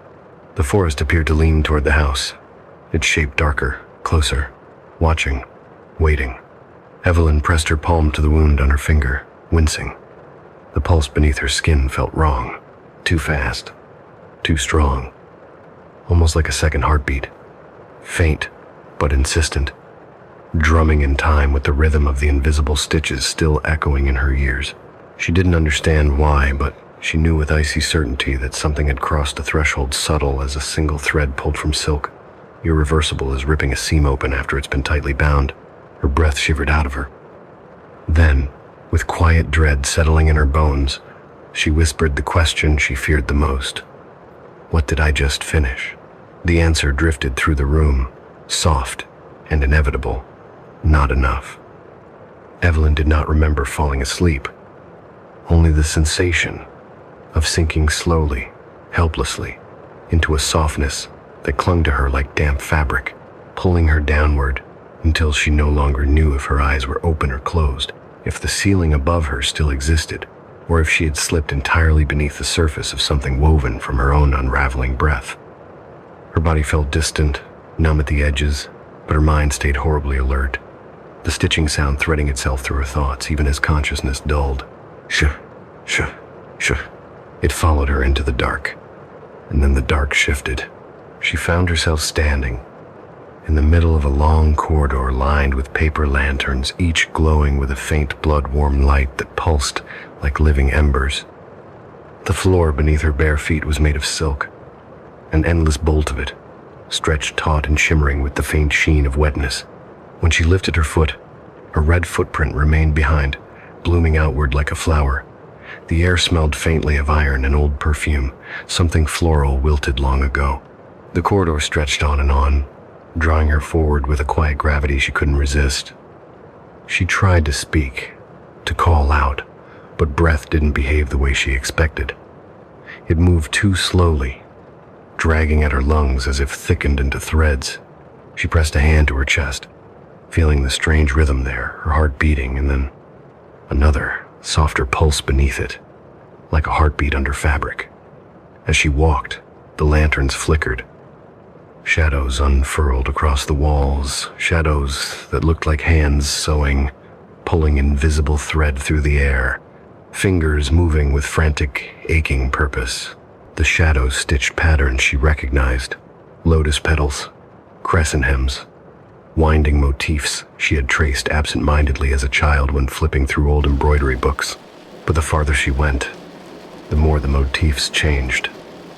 Now, she saw shapes that did not belong in wedding shoes or domestic crafts, shadows of claws, long curved arcs that mimicked a beast's swipe, strands of fur etched through cloth like memory trapped in thread.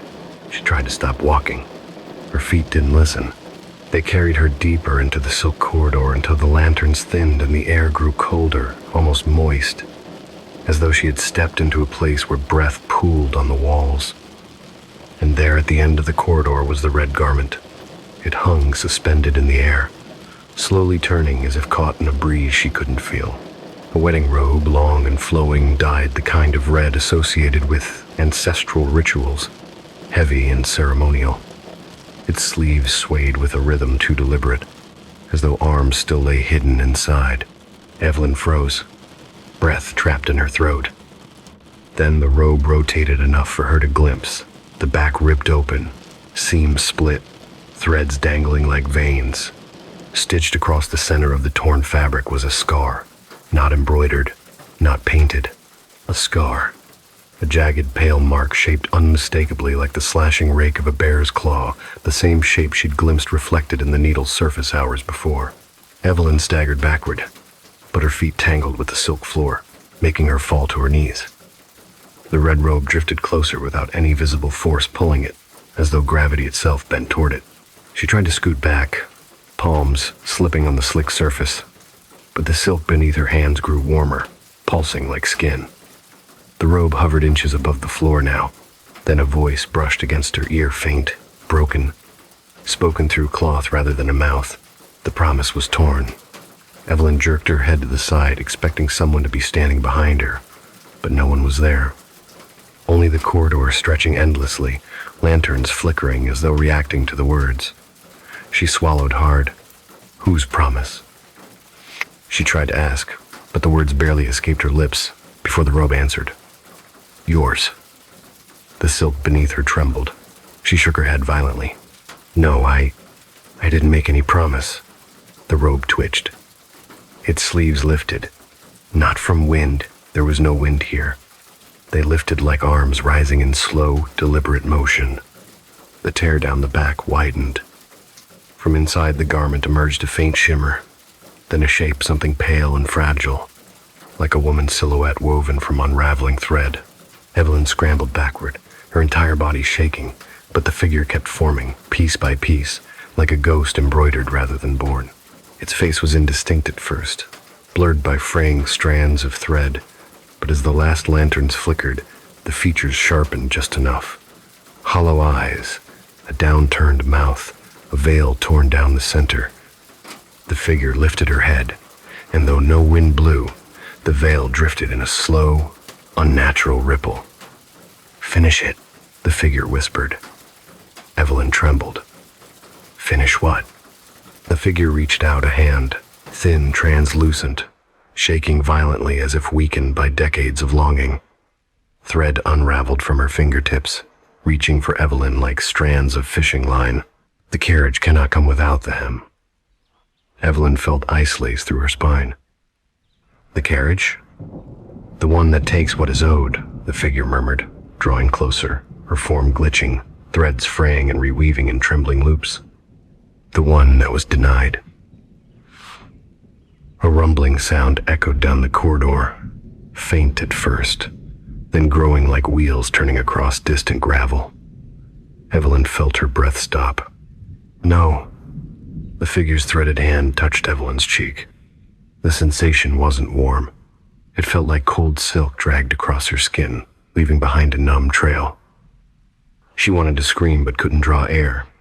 Your stitch awakened it, the voice whispered gently, almost lovingly. Blood remembers what thread forgets. A sudden flash split the corridor. Evelyn wasn't in the silk-lined hall anymore. She was standing in a field beneath a black sky, the wind howling around her like tearing fabric.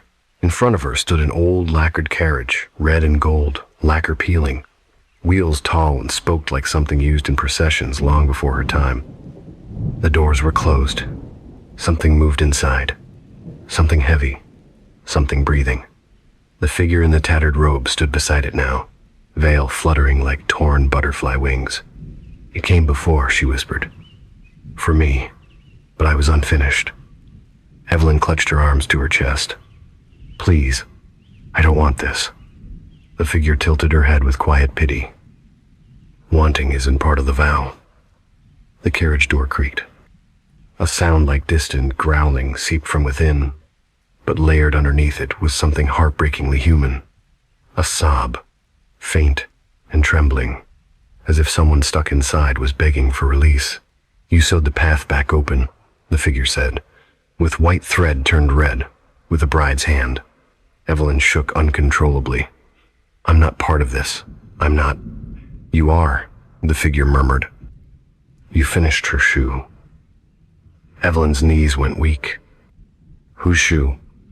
The figure leaned close, and the sound of ripping silk filled the air as her form flickered, unraveling and recoalescing. Mine. The carriage jolted forward as if pulled by something unseen. Its wheels crushed the dry grass beneath it, leaving deep tracks that bled red light. The figure turned her head sharply, the veil whipping to the side, and for the first time Evelyn saw the full scar slashed across her torso, fresh, glistening, identical to the bear scar she'd seen reflected in the needle. She stumbled backward as the wind surged. The figure lifted her trembling, thread-bleeding hands. You wake the carriage, she whispered. You wake the promise. Evelyn felt something wrap around her ankle. Silk. The floor beneath her feet blurred. She fell downward, backward into darkness that smelled like old blood and torn fabric. She screamed until her throat burned, and the last thing she heard before the darkness swallowed her was the figure whispering almost gently, Finish the hem before it finishes you. Hem. The night before the wedding should have tasted like excitement or nerves, or at least the familiar flutter of anticipation Evelyn had felt in the weeks leading up to this moment. But instead the house hummed with a strange, oppressive quiet that pressed itself into every surface, every breath, every shadow, as if the walls were holding themselves still to listen for something only they could hear. Evelyn paced the length of her bedroom, hands cold despite the warm air, her pulse thudding too quickly, too unevenly, a rhythm that no longer felt like her own. She had tried, truly tried, to lock the embroidered shoes away in the wardrobe downstairs, bury them under folded blankets, shut the drawer tight enough to feel its strain, but no matter how far she walked from them, no matter how many doors she closed, she could still hear it, the faint but unmistakable shk, shk, shk of stitching continuing without her. It followed her up the stairs, into the hallway, through the bathroom, into the bedroom, into her dreams when she tried to rest, even into the silence between heartbeats. Every time she blinked for too long, she saw flashes, the red sleeve of the tattered bridal robe drifting toward her, the bare scar splitting open across silk flesh, the procession carriage lurking at the edge of her vision, like a memory pretending to be a nightmare. She clutched her hands together tightly, trying to stop their trembling, but the wound on her fingertips, small yet impossibly deep, throbbed with a pulse that belonged to someone else. She pressed it against her palm, whispered, "Stop," and the pain only sharpened, like a voice shushing her from inside her own skin. The wind outside shifted suddenly, scraping against the windows with a dry whisper, but Evelyn felt the heaviness before the gust even touched the glass, as though something vast had drawn breath near the house, testing the air, searching for a seam to slip through. She backed away from the window slowly, her breath catching in her throat. The oak trees beyond the yard swayed unnaturally, not with the rhythm of wind, but with the stiff, marionette-like shiver of something being moved by invisible hands tugging too sharply on old strings. Somewhere in the distance, a faint sound rose, a low, resonant groan like a wheel turning through thick earth. The carriage. She knew it instinctively. The sound wrapped cold fingers around her spine. In the hallway, a soft thump echoed just one, but enough to jolt her heart into her throat. Evelyn grabbed the edge of the dresser. "No," she whispered. "Not tonight. Not now." But the house did not listen. Something slid across the floorboards outside her room. Slow, deliberate, the drag of cloth trailing behind a form that did not lift its feet. Evelyn stepped backward until her shoulders hit the wall. She reached for the lamp, flicked it off instinctively, some deeper instinct telling her light would only draw the attention closer, and the room fell into a dim, grainy half-light. Her breath turned shallow. A shadow moved beneath the door, a small, curved shape. A shoe. Evelyn's stomach twisted. Slowly, the door handle trembled. Once, twice, then stilled. She held her breath until her vision blurred. Silence. A silence so thick it pushed at her eardrums. Then shh. Not from behind the door, from inside the room. The sound came from the corner near her vanity. Evelyn turned slowly, her heartbeat thudding out of sync with the world around her. The embroidered shoes sat on the floor next to the mirror. She hadn't heard the drawer open. She hadn't heard them move. One shoe was lying on its side, the unfinished lotus motif now nearly whole, the petals full blooming, threaded with red so dark it bordered on black. The other stood upright, as if poised, waiting. She hadn't touched them. She knew that, but someone had, or something had. Evelyn's throat tightened painfully. "I didn't finish you," she whispered, voice trembling. The shoes shifted, a tiny, almost imperceptible tilt, enough to make her press her back against the wall. The lotus motif pulsed, swelling outward like a bruise rediscovering blood flow. From deep within the shoe, a faint whisper rose so faint she might have mistaken it for a breeze, if a breeze could shape words. Almost.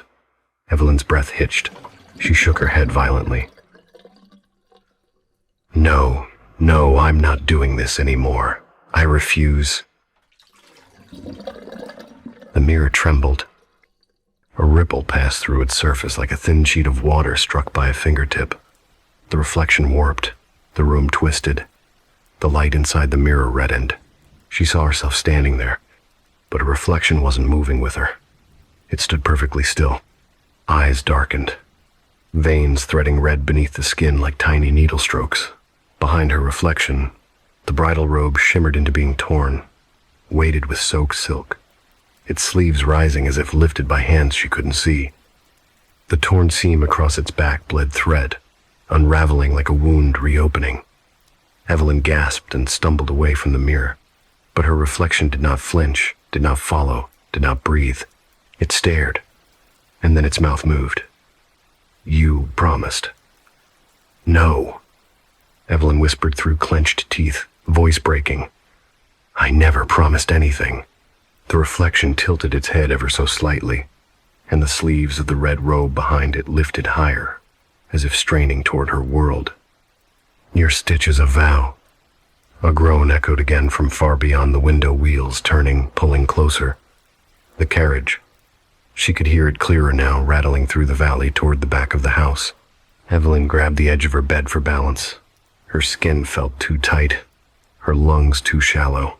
She staggered toward the shoes, meaning to throw them, destroy them, burn them, but before she could reach them, they slid an inch away, silk whispering across the floor.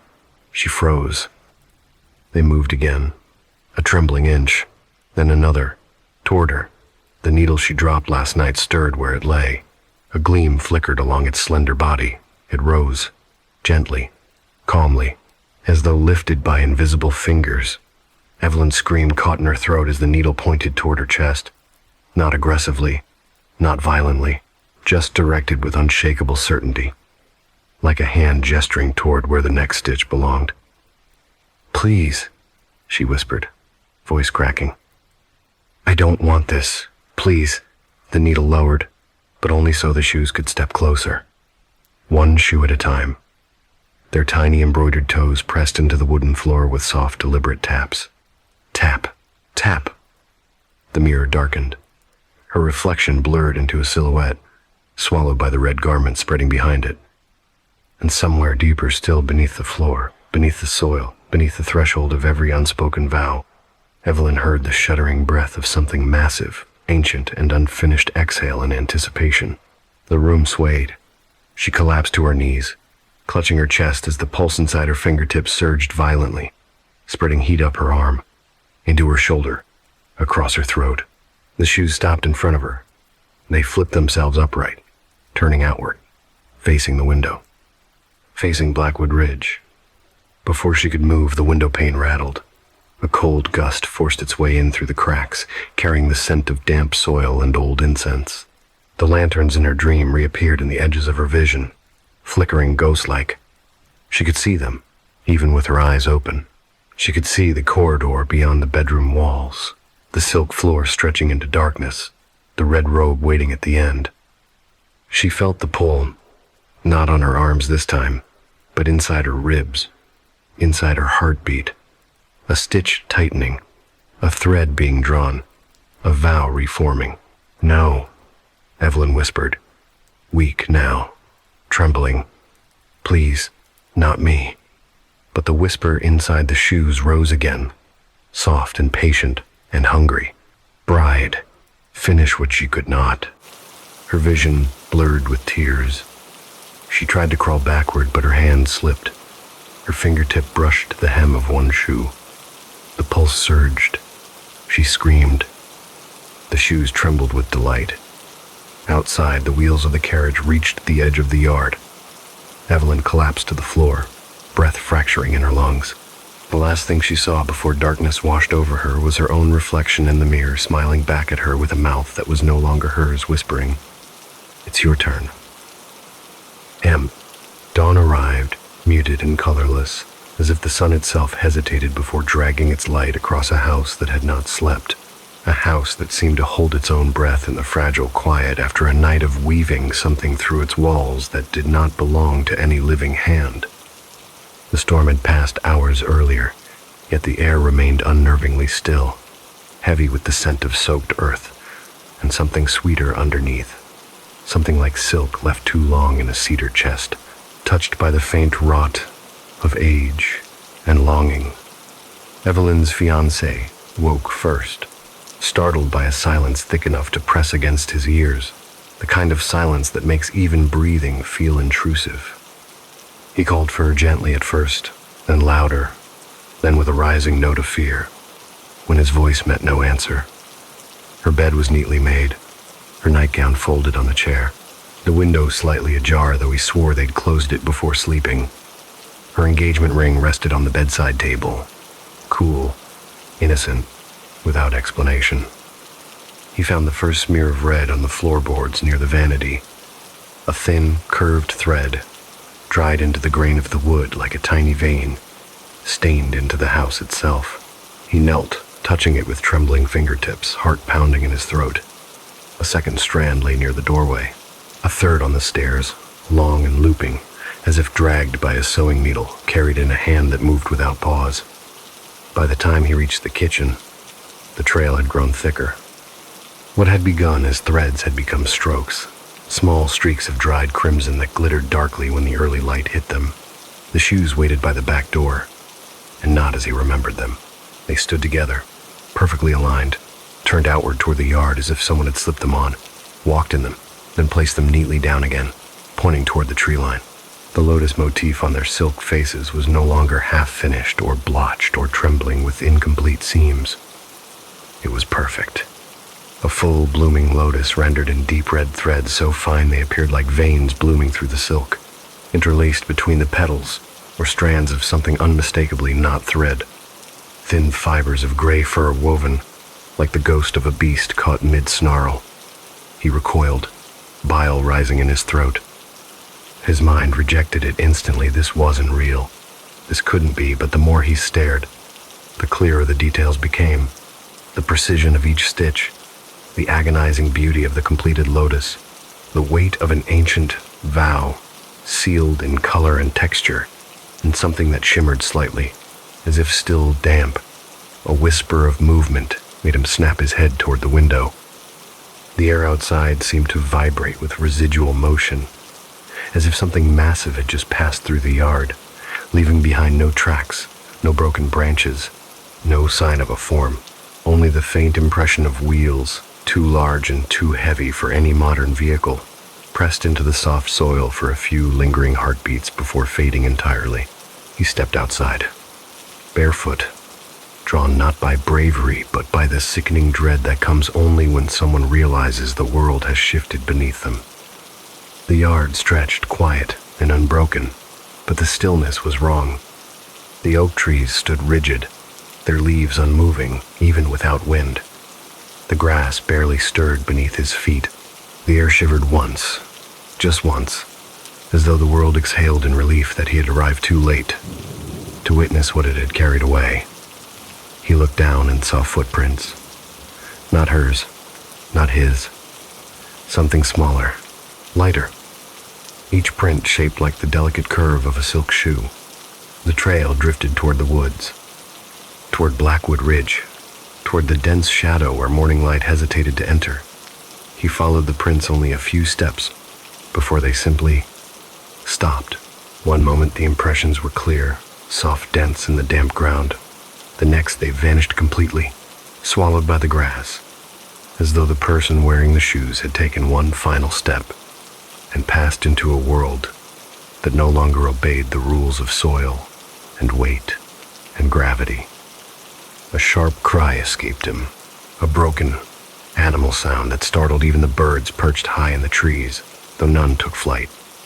The forest listened silently, and, somehow, knowingly, he stumbled back toward the porch, eyes burning, chest tight, fingers trembling uncontrollably as if feeling the lingering vibration of a carriage wheel still turning through the marrow of his bones. He grabbed the shoes without thinking. The silk was cold, colder than morning air, colder than death. But the moment he touched them, something else hit him, a tremor, faint but unmistakable, like a heartbeat pressed into cloth. He dropped them instantly. They landed upright, facing the forest. He backed away slowly, pulse hammering against his ribs, trying to breathe through the terror that was no longer shapeless but sharp, precise, threaded into his understanding with awful clarity. Someone had finished the hem, and finishing it meant carrying what the bride before had not. He called her name again and again, each shout cracking, splintering, breaking apart in the empty yard. No reply came back, only the echo of his voice carrying across the still branches, then fading into a hush too complete to be natural. Hours later, when neighbors arrived summoned by panic, worry, curiosity, they found him sitting on the porch, trembling and hollow, unable to stop staring at the shoes on the threshold. He told them she must be nearby, she would come back, she had only gone for a walk, but his voice faltered each time he tried to believe it. The search parties combed the woods. Dogs scenting the trails refused to enter the deeper thickets, whining, pulling away. Rangers scoured the area. No footprints, no fabric caught on branches, no sign of a struggle, no sign of a woman who had supposedly risen before sunrise. Only the shoes remained. By afternoon, whispers began, neighbors murmuring about the stories the older families of Havenwood used to tell, the ones visitors always brushed off as superstition. The unfinished bridal hem, the the carriage that came before dawn, the vow that could not be left undone. Whispers of a bride long ago who died before completing her wedding shoes, whose spirit waited for a hand steady enough and desperate enough to finish what she had begun. None of them said these things out loud, not fully, because Havenwood had learned long ago that speaking certain stories aloud was a way of inviting them to settle deeper. But they looked at the shoes, and then at the trail toward Blackwood Ridge, and then at the fiancé, whose haunted silence told them far more than any of them wanted to know. Someone eventually carried the shoes inside. They set them on a shelf far from the window, far from the forest, far from the possibility of catching moonlight or movement or attention. And for a time, the house remained still, quiet, as if grateful to be untouched again.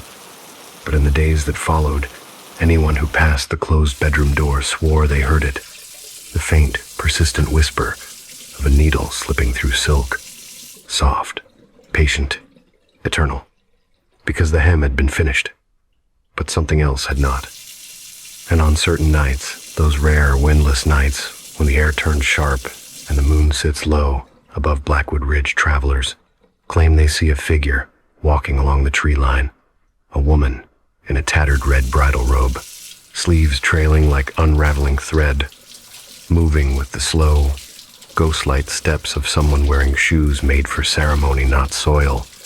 They say she leaves no footprints. They say she glows faintly, like silk catching candlelight. And they say that if you listen long enough, you might hear the soft, steady rhythm of stitching following her through the dark, working, always working because a vow, once broken, demands its price. And a hem, once claimed, refuses to remain unfinished. Story 5. The night Elias discovered the writing on the threshold, Havenwood had already begun to shift in ways the old man felt in his bones long before he understood in his mind, as if the wind itself carried a warning that scraped along the ribs of the ancestral hall with the same sharp insistence as a fingernail dragged across brittle parchment.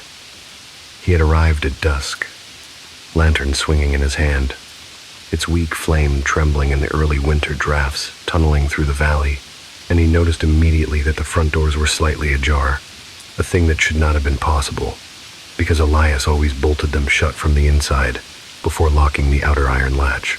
But tonight they hung open by a sliver, breathing out a cold that did not belong to the season. The wood groaned when he pushed the doors wider, the hinges exhaling that long, tired sound old structures make when something has been inside them pacing. The lantern's glow brushed across the floor, revealing the usual stone tiles, cracked and patterned by the footfalls of generations, but then it froze across something wrong letters, smeared in a dark, heavy crimson that glistened with a fresh, wet sheen. The debt is due.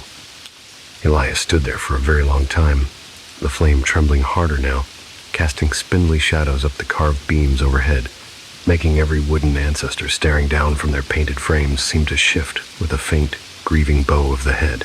The old man lowered himself to his knees with a grunt, ignoring the creak of his joints as he brought the lantern closer to the words. The red gleam caught in his eyes, reminding him against his will of too many things. Blood spilled on freshly carved altars, women who disappeared between weddings and funerals, hunters found wandering with their minds hollowed out, and the way the forest sometimes heaved at night as if it carried lungs the townsfolk did not speak of. A gust of wind slammed the doors behind him, hard enough to rattle the ancestral tablets arranged at the far wall. Dust sifted downward like ash. Elias exhaled slowly. "It begins again," he whispered, but the sound of his own voice felt strange, swallowed too quickly by the vast hall around him, as though the walls had been waiting for those words for far too long. He stood, joints protesting, and limped toward the back of the hall, past the tablets, past the donation table, past the long disused altar where lanterns once burned during festivals of remembrance. His fingers trailed along the edge of the old wooden table where offerings used to sit, bowls of rice, oranges, old coins, and he felt the grain of the wood pulse faintly under his touch. Not literally, he told himself, just the memory of festival drums echoing in his hands. Yet he knew it wasn't memory. Not tonight. The hall was awake, and it was listening. Elias reached the far corner where the ancestral ledger waited, bound in leather, darkened by oil and age until it resembled a slab of dried blood more than a book. No one touched it anymore, not since the last keeper died. Elias was the last, and even he approached it only when necessity forced his hand. Tonight, necessity wrapped its cold fingers around his throat. He lowered himself beside the low writing desk, the lantern casting a trembling halo of gold around the ledger. Its metal clasp was shut, but the lock hung slightly crooked, as if someone had tried to open it from the inside. Elias ran a thumb along the edge of the cover, swallowing the lump of dread in his dry throat, then unlatched the clasp. The ledger opened with a sigh, an exhalation of centuries, and the pages fluttered once as though stirred by a passing breath, though no draft reached this deep corner of the hall. Names stretched across the early pages, each written in careful brush strokes. Families long gone, tragedies long buried, ceremonies long forgotten by the young, and only half remembered by the old. Elias flipped deeper, passing the pages where his own grandparents' names glowed in fading ink, passing the notes left behind by keepers older than him, warnings scribbled in the margins, tiny prayers inserted between lines. And then he found the section he feared. The pages near the back had always felt different, heavier, almost damp despite being dry to the touch. Tonight they clung to each other as if reluctant to reveal what lay between them. When he finally pried them apart, the lantern's glow wavered, dimming as though the flame itself recoiled. There, written in a hand too jagged to be ceremonial and too deliberate to be accidental, was an entry sealed with the old symbol for binding promise. Beneath it a single line: to complete the lotus, 3 souls must carry the burden. Elias exhaled shakily. He traced the edge of the page with trembling fingers. He knew the stories. Every elder in Havenwood knew some half-remembered version, though the details had been softened over time, worn down into folklore by generations who didn't understand the weight behind the words. A wedding ritual gone wrong. A bride who died mid-ceremony. A curse that stitched itself into the objects left behind: shoes, bells, fabric, vows, and the lotus, the ancient symbol for union, fractured before it could bloom. But nowhere in the stories passed down by children or muttered by adults during storms was this line included: 3 souls must carry the burden. He thought of Sarah Weaver, found dead next to a torn bamboo sieve. He thought of Jake the hunter, who vanished after carving a howl into the old oak. He thought of the Miller family and the curse that crawled up from their dry well. He thought of the young bride, the one the search party never found, in the shoes facing the forest like offerings. The lantern flame dimmed again. Elias lifted it, sweeping its glow across the hall. The carved ancestors stared back with wooden eyes that seemed to deepen with shadow, as if watching him, waiting for him to understand what they already knew. The burden has been carried, he murmured. 3 of them. And now, he looked back at the threshold where the words still glistened. The debt is due. Another gust of wind hammered the doors. This time the hinges shrieked as if something clawed at the wood. Elias's breath caught. He stumbled backward, knocking into a low offering table. The movement dislodged a bowl, which rolled in an uneven arc and settled near the threshold right beneath the bloody words. The bowl rattled once, twice, then a third time, and then the hall went silent. So silent Elias felt his heartbeat echo. He lifted the lantern with shaking hands and shuffled toward the door. Outside the wind roared. The trees bent as though bowing or cowering. The sky had darkened faster than it should have, swollen with clouds that flickered at their edges with faint red glimmers. He stepped out onto the porch. Snowflakes or ashes, he couldn't tell, drifted from above. And then he saw it. At first, only a faint glow moving behind the line of bare trees.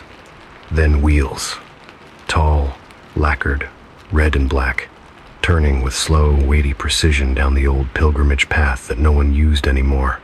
A carriage, the red carriage. But it was not alone. Figures walked beside it, 3 of them shapes that wavered like smoke yet held form with uncanny clarity. One carried a bamboo sieve, its rim splintered as though torn by nails. One walked hunched, shoulders wide, fur lining the outline of its cloak, a broken hunting knife dragging behind it. And the third wore shoes that glowed with the sheen of blood-wet silk, the hems trailing threads that moved with hungry purpose. They approached the hall in silence. The wind ceased. The world held its breath. Elias staggered back. "No," he whispered. "Not here. Not now." But the procession did not stop. They were coming for the ledger. And he was the last living name between them and the page they wanted to fill. Elias backed into the hall with the lantern held high, though the flame flickered so violently it cast more panic than light, and the air inside felt heavier the moment he shut the doors, not safer, not sheltered, just heavier, as if the hall itself had inhaled sharply the instant the red carriage appeared beyond the trees and now held its breath in anticipation of things older than Havenwood, older than the families who built this place, older even than the ledger, resting like a sleeping beast on the low desk. His knees buckled as he approached it again, and he had to brace one trembling hand on the altar to steady himself, while the wooden ancestors above seemed to lean ever so slightly forward, their carved eyes darkening as if absorbing the lantern glow into their hollowed centers. The ledger remained open to the cursed page, the one describing the lotus and the 3 souls required to carry its broken weight. But as Elias stared down at the ink, he realized something had changed. The writing now shimmered faintly, with a reddish sheen. Not wet exactly, but moist the way old wounds glisten. He reached a reluctant hand toward the page, only to yank it back instantly when he felt warmth, actual warmth like body heat, radiating from the parchment. "No," he muttered, breath trembling. No, this isn't right." But he knew it was. He had known since he first saw the words on the threshold. Something was here. Something had been awakened by the deaths, the vanishings, the unfinished vows, and the ledger, the record of every soul Havenwood had ever claimed or acknowledged, was the only doorway it knew how to knock on. The wind shrieked outside, and he could hear the procession drawing closer, the tread of those uneven footsteps, the slow drag of something heavy being pulled over roots and stones, and the thin piping of a distant swona cutting through the air like a blade. The sound seeped through the wood, vibrating the floorboards under his feet. He lowered himself into a crouch, grabbed the ledger with both hands, and tried to turn the page, but before he could move it, the page turned itself, slowly, softly, as if guided by invisible fingertips that had waited centuries for this moment. The lantern nearly slipped from his grasp. On the new page, written in tight, cramped script, was a note from a long-dead keeper. "Do not read beyond the 3rd binding. Once awakened, the vow seeks its own hand." Elias swallowed hard and turned the page again, compelled by something equal parts dread and duty, though this time the parchment cracked like dry bone as it lifted. More writing. Should 3 burdens be claimed, the lotus prepares to open. Should the lotus open, the path clears for the 4th. Elias froze. "The 4th?" he whispered, not liking the way the word tasted in his mouth. The hall creaked in response. A loud, groaning protest that sounded like beams bending under invisible pressure. The lantern flame guttered, dimming to a frightened kernel of orange. Elias lifted it higher. His shadow stretched grotesquely across the floor, merging with the shadows of the painted ancestors until he couldn't tell where he ended and they began. Outside, the procession had reached the base of the hill. He could hear it clearly now. The thud of the hunter's heavy gait, the eerie scrape of the sieve dragging behind the weaver, the faint, papery whisper of silk shoes brushing against stone. The carriage wheels ground to a halt. Silence followed, a thick, complete silence that made Elias's breath hitch as he strained to hear anything, even his own heartbeat. It finally came. A low, rumbling exhale from outside the doors, like a giant creature gathering itself, settling its many limbs before rising. Elias stumbled backward, gripping the ledger against his chest, as though it could protect him, though he understood, deep down, that the book was the very thing drawing these spirits here. A sudden gust of frigid wind blew under the doors, extinguishing the lantern. In the darkness, Elias could hear the hall itself begin to breathe slow, cavernous inhalations that echoed off the rafters like the building had lungs. His trembling fingers searched blindly for the flint, but before he could relight the lantern, the ledger pulsed in his arms. A faint crimson glow seeped from the pages, illuminating the hall in a sickly light, and then the next page turned itself again. On it was an illustration one Elias had never seen despite decades caring for this hall.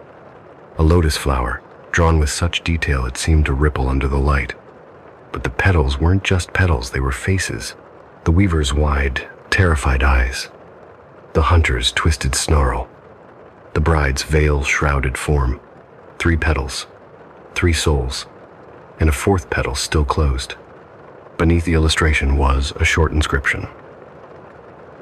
When 3 bear the burden, the final must bear the name. Elias's breath stuttered. No, he whispered again, though the word came out strangled. No, don't tell me. The hall answered with a loud snap like a rope under tension breaking. The doors shuddered visibly. Dust rained from the ceiling. Elias staggered toward the altar, leaning heavily on it as he tried to steady his voice. You can't come in, he said, louder this time, forcing authority into his aging voice. You cannot cross the threshold without name or offering. You know the laws as well as I do. The hall exhaled deeply, the air thick with the weight of the old rules. Outside, the Swana's wail rose again, long and mournful, then knocking. First a soft scratch, like nails gently testing wood, then a harder drag, the sound of something heavy brushing across the door. Elias braced himself. No, he shouted. I will not open. The ledger warmed again in his arms. He looked down to see another line bleeding into the page, fresh, bright, as though written in living blood. The name must be claimed. Elias shook his head fiercely. Not mine, he whispered. Not mine, not mine. And then came the whisper. Faint, muffled, but unmistakably inside the hall. Elias. His whole body seized. He stumbled backward into the central aisle, dread pouring into his limbs like molten lead. No, he whispered again, voice cracking. You cannot. There were 3. There are already 3. Another whisper, closer this time, breathed through the rafters. The 4th. Elias clutched the ledger to his chest, heart hammering. Outside, footsteps approached the uneven rhythm of 3 spirits drawing near, accompanied by the heavy groan of the carriage wheels shifting into position. The hall darkened further, shadows lengthening as though the lanterns painted centuries ago on the walls had reignited, but in reverse, pulling light inward instead of casting it. Elias knew what they wanted now. The ledger needed a final name to seal the lotus. They wanted to write it. They wanted him to open the book. No, he shouted again, louder, voice echoing off wood and stone. I won't let you. But the ledger shuddered violently, its pages riffling, the crimson glow swelling until it cast the entire hall in blood-red light. Phrases sharpened into view. The debt is due. The lotus must open. The 4th bears the name. Elias stumbled toward the back exit. The ledger clutched against him, like a shield he desperately wished he could drop. But the hall pulsed with each step he took. The way a heartbeat presses blood through veins, only this pulse came from the foundations. Ancient, rising, demanding. The doors rattled harder. A pounding struck the wood. Once, twice. A 3rd time that cracked one hinge. Elias cried out as the ledger jerked in his hands, as if a dozen unseen hands were pulling it open. Stop, he begged, tears stinging his eyes. I won't do it. I won't write your name. I won't. But the whisper came again, right behind him now, cold and so close he felt the chill on his neck. We will. Then, the pounding on the doors did not fade the way normal knocks did. It deepened, each strike sinking into the wood with a wet, resonant thump, as if the blows came from something heavy, something wrapped in soaked cloth or earth-packed flesh. And every time the ancestral hall absorbed the force, the beams above creaked in a low answer, trembling as though the entire structure recognized the presence outside and braced itself for a visitor it had once known too intimately. Elias clutched the ledger against his chest, backing toward the inner altar while the crimson glow from the book pulsed like a slow heartbeat in the darkness, casting long, bleeding shadows across the ancestral tablets that lined the walls. The air grew so heavy he could hardly draw breath. Every inhale felt like pulling fabric over his face, thick and suffocating. The pounding ceased suddenly, and in its wake came a silence that felt far worse, the kind of silence that descends when something leans close to listen. Elias strained to hear anything beyond the blood in his ears. For a moment there was nothing. Then, with the softest, most deliberate click, the doors unlocked themselves. Not the external iron latch Elias had unbolted that earlier, but the inner ceremonial bolt, the one carved of elderwood, which normally took both hands and a body's weight to slide. Tonight it slid aside as if nudged by a child's finger. Elias pressed his back against the altar. "No," he whispered, voice thin, cracking. "You cannot cross without a name. Law forbids it. You cannot." The doors opened, inch by inch, slowly, almost politely. Cold air spilled in first, carrying the scent of wet leaves, old silk, and something metallic beneath it, blood, or rust, or memory, preserved too long in a sealed jar. The lanterns painted on the walls flickered, as though touched by wind, though no flame existed within them. Outside, under the skeletal trees, the red carriage loomed. Its lacquered sides gleamed with unnatural clarity, reflecting the hall like a distorted memory. And then the ghost stepped forward. They did not drift or glide. Their feet moved, barely brushing the ground, each step accompanied by sounds that were horribly familiar. The weaver came first, the bamboo sieve clutched against her chest, its cracked frame dripping with dark threads that writhed gently in the cold air like roots searching for soil. Her head tilted in a stiff, unnatural angle, the mark of her final 7 nights etched in the rigid twist of her limbs. Behind her, the hunter dragged himself forward, shoulders hunched, spine bent into a permanent curve, his silhouette almost doubling over under the invisible weight of the curse he carried. Long, matted gray fur clung to him like a second skin, and something within his throat growled in low, intermittent bursts, though his lips never moved. The bride followed last. Her embroidered shoes shone with a dull crimson gleam, leaving faint prints of red light on the stone with each step. The tattered wedding robe fluttered behind her like wings weakened by centuries of mourning. Veiled features shimmered her face, neither visible nor hidden, but shifting, flickering through layers of silk memories. Elias collapsed to his knees, the ledger slipping slightly from his grasp. "No," he whispered again, but it was barely a breath, lost instantly in the vast space of the hall. The spirits did not stop. They crossed the threshold without resistance. A sound like a soft sigh passed through the hall wood, relaxing, stone settling as if the ancient building accepted them as long-awaited guests. They fanned out instinctively, one drifting toward each corner of the hall, forming a triangle around Elias. The weaver's sieve creaked as she lifted it, threads dangling from its rim, dripping onto the floor. Each drop sizzled faintly and left a dark stain.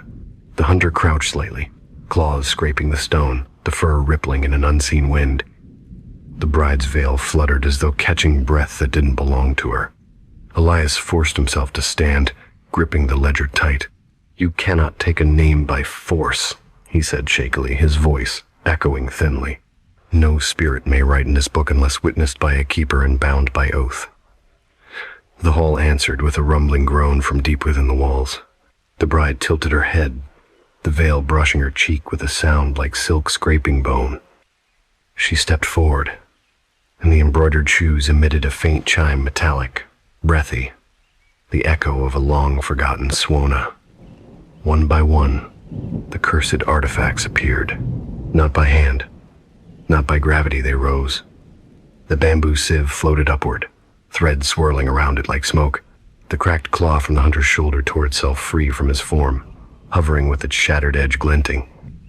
The bronze bell, The one that should have remained, broken, materialized beside the bride's shoe, its jagged pieces momentarily reassembled by shadow glowing faintly from within.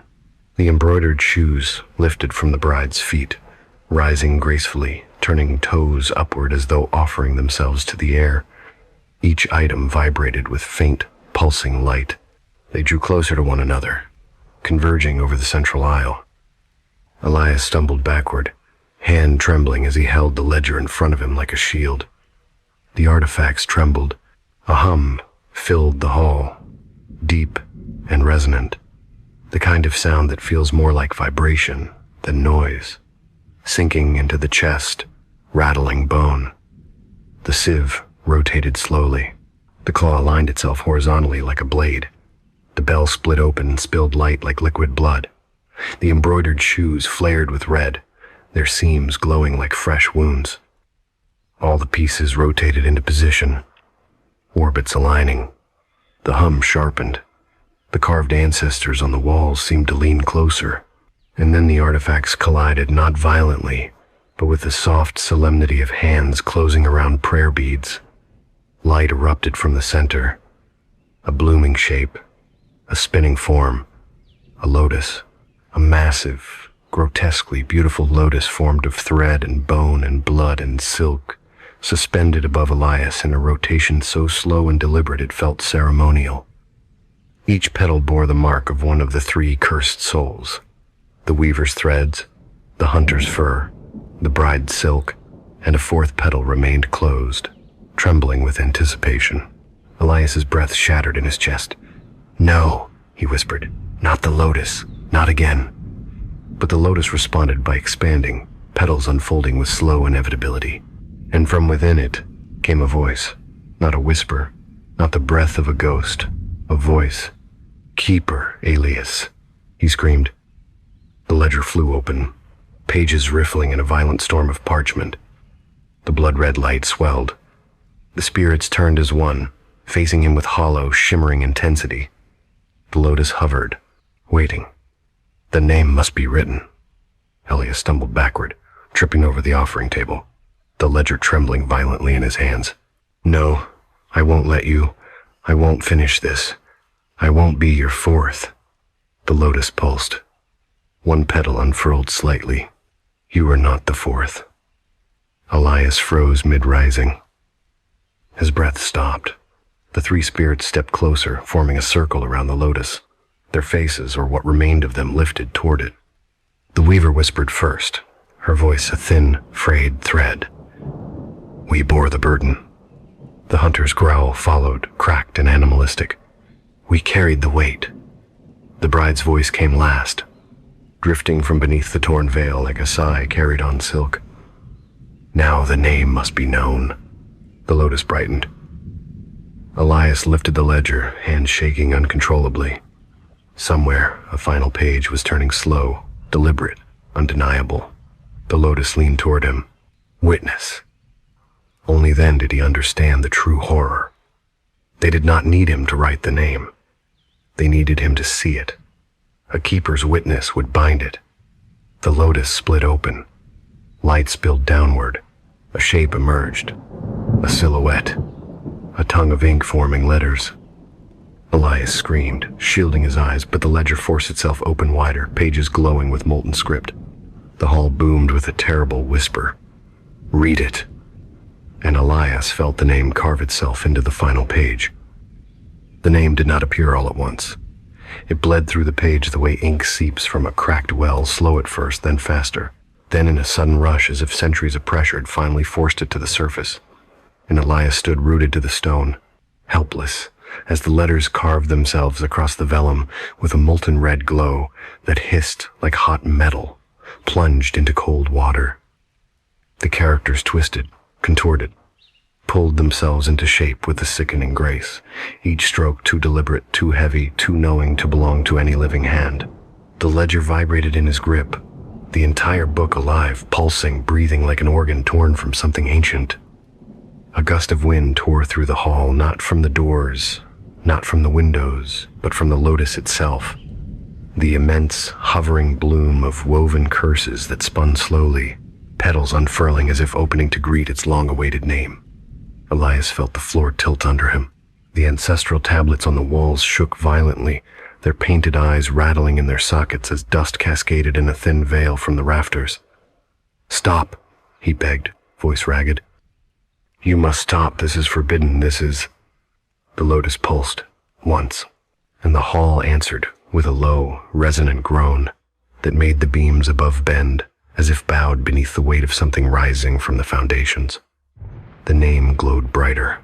Elias could not stop reading it, no matter how hard he blinked, no matter how fiercely he squeezed his eyes shut. The illumination burned through his eyelids, imprinting the letters directly into his mind, like a blistering brand. His knees buckled. He sank toward the ground, clutching the ledger to keep from collapsing entirely. The three spirits stood perfectly still beneath the lotus, their faces upturned, yet unreadable. The weaver's shadowy threads drifting upward like smoke drawn toward a flame, the hunter's fur bristling in a rising wind, the bride's veil fluttering though no air stirred near her. And then, impossibly, the lotus spoke again. "Witness." The syllable struck Elias in the chest with such force he doubled over, choking on air as if an invisible hand gripped his sternum.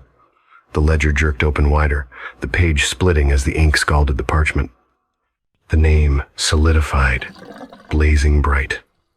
And in the same moment Elias understood what it meant, what it truly meant. His breath froze in his lungs, for the name did not belong to someone long dead. It did not belong to the spirits assembled. It did not belong to the keeper before him, nor the keeper before that. It belonged to someone alive, someone whose lineage traced directly to Elias's own bloodline, someone the ancestral hall recognized as the rightful final petal. It was his name, not Elias. No, the name beneath, the old name, the one abandoned by his father, cleansed by baptism, buried under new records so the family could leave the curse behind. But the ledger remembered, and now it called him by it. Elias screamed loud, desperate, raw as the name seared itself into the page, the tulip-shaped letters shifting, merging with the lines of the curse, completing the circle. The lotus roared open, petals spreading so wide, they brushed the wooden beams overhead. Light burst outward in jagged prismatic shards that sliced across the hall, cutting deep gashes into the floor, the altar, the pillars.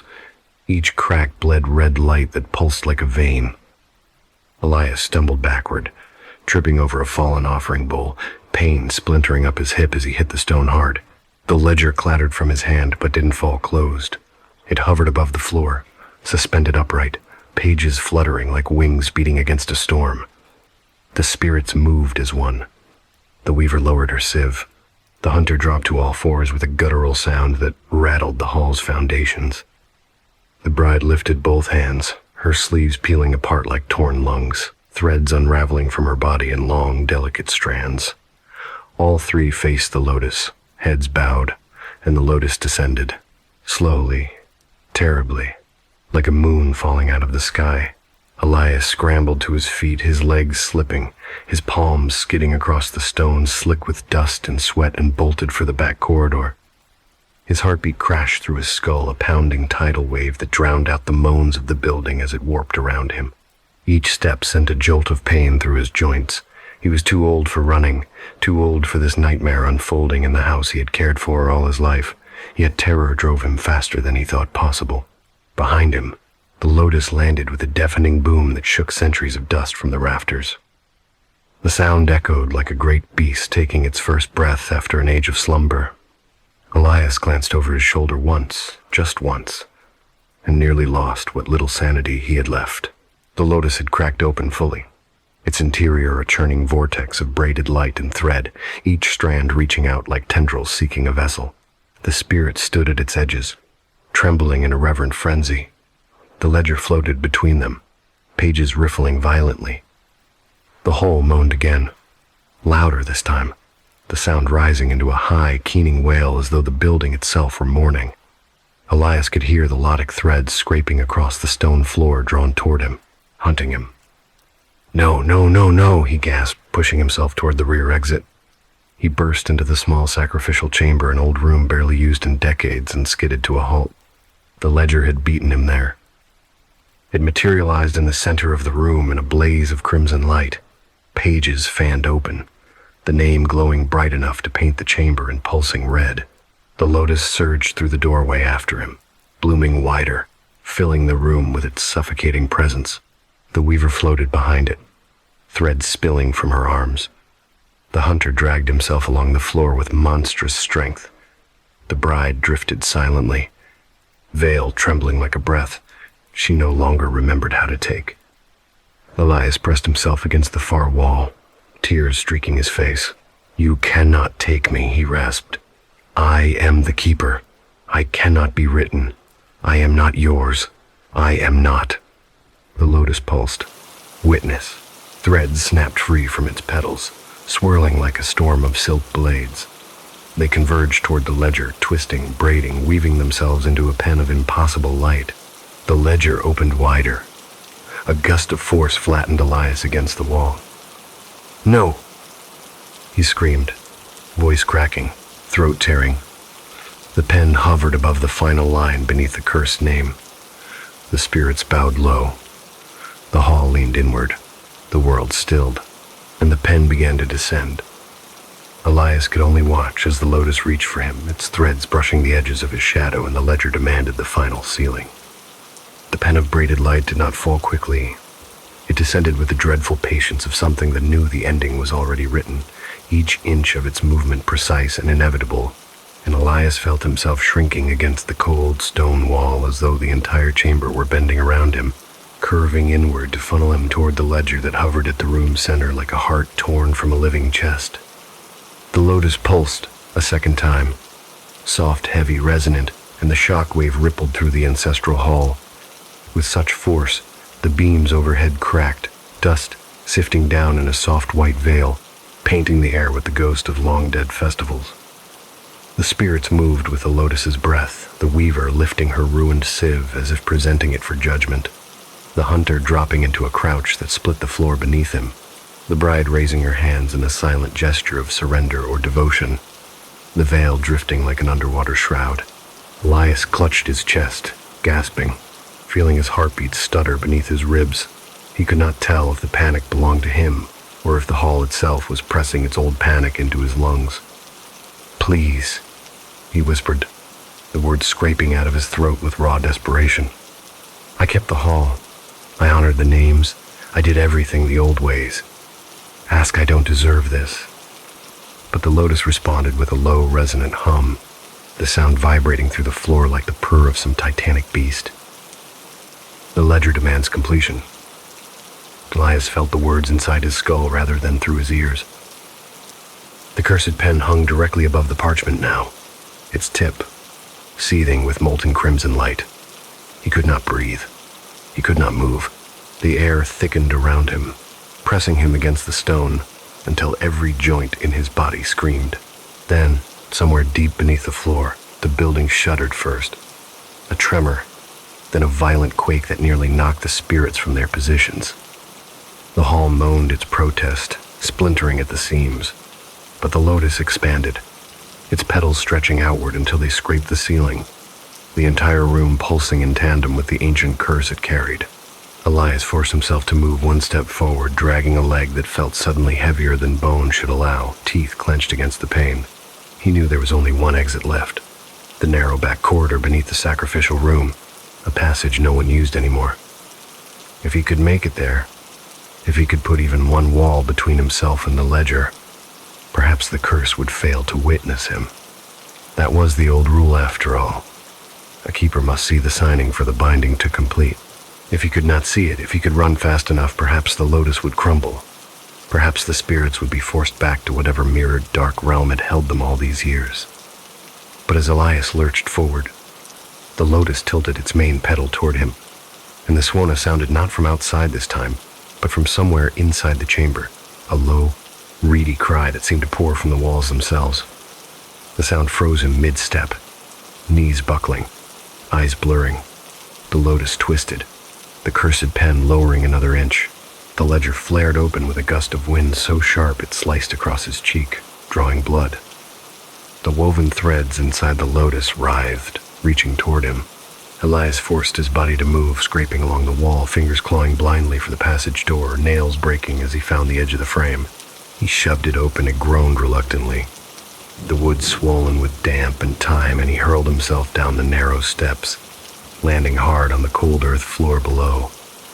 The moment he hit ground, the hull roared overhead, an agonized, grinding scream as the Lotus forced its way through the doorway, petals scraping stone, threads tearing gouges into the walls.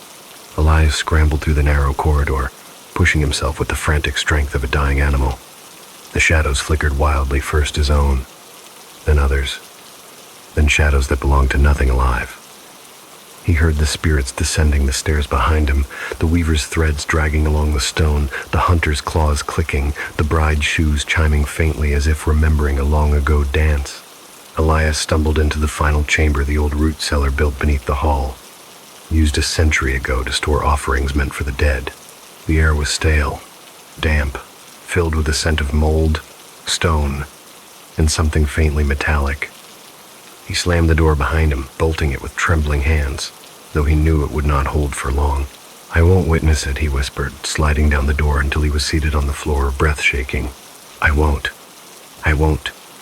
be part of it. I won't let the Lotus open. I won't." Above him, the hall groaned again, beams snapping like brittle bones. The Lotus's light seeped through cracks in the ceiling, painting the dirt floor with wavering red veins. Elias shut his eyes tight, palms pressed over them. "You cannot bind what I cannot see," he whispered through clenched teeth. "That is the law. That is the law."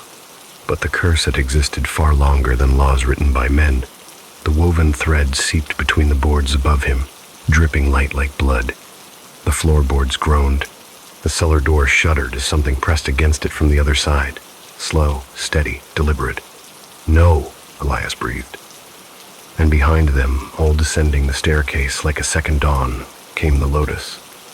Its light filled the cellar, erasing shadows, bleaching the world into a haze of red and white. The cursed pen lowered through the air, its glow intensifying until it illuminated even the deepest corners of the room. The ledger floated before Elias, now so bright he could see the letters of the cursed name reflected in his own tears. "No," he whispered again, though his voice had lost all conviction. The spirits moved closer, their borders blurring, forms flickering between human memory and monstrous shape. The Lotus pulsed. Witness. The pen touched the page. A sound cracked through the hall like the breaking of the world. Skrrr. A single line. A signature forming itself. Elias screamed, the sound knifing through the collapsing chamber. The hall above answered with another groan, deeper, older, as if the building was both dying and giving birth to something in the same moment. The sound was impossibly loud, metallic, ancient, final, echoing through the cellar, through the hall above, through the very ground beneath Havenwood. The Lotus froze mid-bloom, threads quivering. The spirits halted where they stood. Then, slowly, the world began to dim. The cursed glow receded from the Lotus's petals, withdrawing like breath, pulled into a dying chest. The weaver's threads fell limp. The hunter's growl faded into a hollow sigh. The bride lowered her hands, veil drifting back into place as though surrendering to gravity for the first time in centuries. One by one, the spirits dissolved into pale, fluttering wisps of light. The Lotus cracked. Lines splintered across it, bright fractures racing through its form. Then it shattered silently, its petals disintegrating into dust. The ledger thudded onto the floor. The cellar lights, whatever unnatural glow filled them, winked out. Darkness fell. Not the suffocating darkness of curses and spirits. Just darkness. Plain, human, quiet. When the townsfolk found the ancestral hall the next morning, the doors were sealed from the inside. Every hinge locked. Every window shutter lost to time suddenly bolted tight. No one understood. No one dared break in, not after seeing the words burned across the threshold, no longer wet, but etched into the very grain of the wood. The debt is paid. They say the hall has been silent ever since. No wind. We've walked together through 5 stories, 5 small fractures, in a town that forgot how to hold itself together. A weaver who listened when she shouldn't have. A hunter who tried to keep what belongs to the wild. A family who mistook desperation for devotion. A bride who stitched her fate with her own blood. And an old keeper who stood alone at the end of all things and closed the ledger so none of us would have to open it again. If the world feels a little heavier when you open your eyes, don't worry. It's only the echo of the stories. They fade. They always fade. But if you ever want to hear Havenwood again, I'll be here, waiting in the quiet. Good night.